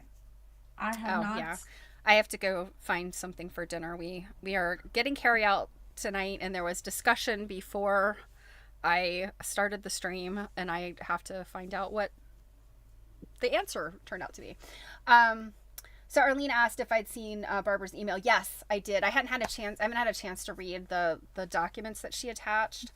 Um, but yeah, I am so interested because I'm gonna be in Bath, and I mean it's a total stretch, but I would just I know what she was saying about like it probably needs to be examined closely, etc. That pictures probably won't necessarily fly, but I also think those pictures they sent were not great. I really feel like they could get some better pictures. So anyway, Janet said, "Yeah, don't buy patterns of things you'll never make." I still have a few of those mystery boxes. Yeah, yeah. Oh, Robin's also thinking about lunch. Yeah, I need to like decide if I'm gonna. It's part of me. We have a grocery store around here that has a really great salad bar, which is so rare. Like it's Mm-hmm. rare to find a salad bar. Yeah, It's I even feel yeah. rarer to find a really like big good salad bar. Now, that Did being said, it's COVID? also like $1 million, but Yeah, yeah. Did COVID like end salad bars, or were I salad feel bars like kind of already like no, they were already. yeah? I like But I what? feel like Yeah, COVID really put the nail in the coffin on buffet things, period. Because I'll tell yeah. you, since COVID, there's only like one Indian buffet place. in like the whole state of Massachusetts now. And Sunday and I just went there the other day. Before, like every single Indian place you could ever eat at had Would a have lunch buffet. yeah, a lunch buffet. Yeah. Right, which was the ultimate way for non-Indians to try Indian food because Hmm. the bummer about going to an Indian place for dinner is every dish is really expensive because of the spices. Yeah. And the size. They Um, usually give like really, really big portions on those things. oh, I think it's the opposite. Oh, They, see, our they Indian don't. restaurants here usually do like a nice big portion so that you Um, could share it or yeah. but yeah, like and quite a few of these Indian places that we used to go to that had buffets, they said they didn't need to do them anymore because they were doing so much money on takeout, but then they closed. So I'm like, and a lot of these buffet places would also do buffet takeout, where they'd give you a Oh. thing and you could go I'll through the let you go buffet pick and and pick then it yeah. out. Yeah. I think there was a Chinese buffet and it's been like probably a decade or more since I've been there, but yeah, they had the same kind of thing where they you got your box. But we also have a Wegmans really close by. And while I'm not going to say that like Wegmans Asian cuisine is like stellar, you can still Mhm. get some like decent sesame chicken. And but you got it like they got to have just put it out because it sits under the warmers and it's like bleh. So yeah, so Janet was asking about the quilt that Arlene and I are talking about. So this is a situation where Barbara Brackman had some information about a quilt. It is a, I think it's, I mean, it's not an assumption. It is known that the quilt was made in the U.S., but it was purchased like in the 50s, I think, by the American Museum in Bath. So yeah, that is where it is, and there's some mystery behind. Like there's some inscription in it, and there's a bit of a mystery there, and There's an yeah. American museum in Bath. Hmm. Why? I don't know. I mean, Oh, there's all kinds of cultural museums here in the U.S., so I mean, why not? I know, but do we have a British museum in the US? I don't think, not that Yeah, I know of. not that I can think of, but Um, because well, my first thought is why on earth would people in Bath want an American museum? Like, well, I mean, I guess I can see. Like, I don't know. Yeah, I don't know. Yeah, hmm. that's my mission to get better So, pictures. Yeah. so you're gonna try to sneak over to this place while you're in the So UK? yes, we will actually be kind of right there, and I kept thinking like maybe I could skip part of the tour and like get myself over there or something. And it will probably be a stretch that I could actually get there because we are on a tour. But we're coming so close to it. I said to Barbara, I was like, Barbara, I'm going to be in Bath very soon. And she said, well, that would be appreciated. I'm sure she would let you take a picture of it, but that's probably not going to solve the mysteries, because. And I was like, And yeah, tell but and tell me again, what are these mysteries? Like, exactly what the inscription is because there's some thread loss and there looks like so it's like the itty bitty little stitching and it looks like they have made a well they know that there was some it wasn't conservation work, it was restoration, so like somebody had gone back in and tried to stitch over it and you can tell that it's badly done, and I think the date they stitched is wrong, and then there's like this section missing. So essentially it looks like it says that it was made in like 17 something and by a 7-year-old. oh, it's that quilt. That kind of thing. Yeah, I mean, have you heard about this quilt? It's I think You it's you were kind of telling me a about this quilt oh today. maybe it was because yeah I was telling you yeah, but anyway it's got like lots of mystery into it, and if there's any accuracy to the hypotheses, then it makes it kind of an important textile, like a very old important textile.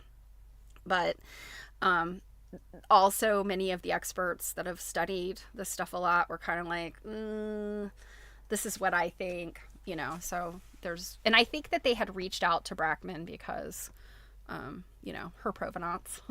she's got the, she's got Hmm. the experience looking at that stuff, and also her network of people too. So no, Robin says there. Oh no, Robin says there is no museum in the U.S. that is officially named a British museum. Arlene said that if you want Indian food, you got to travel east west on interstate truck stops. Buffet Indian Really? foods.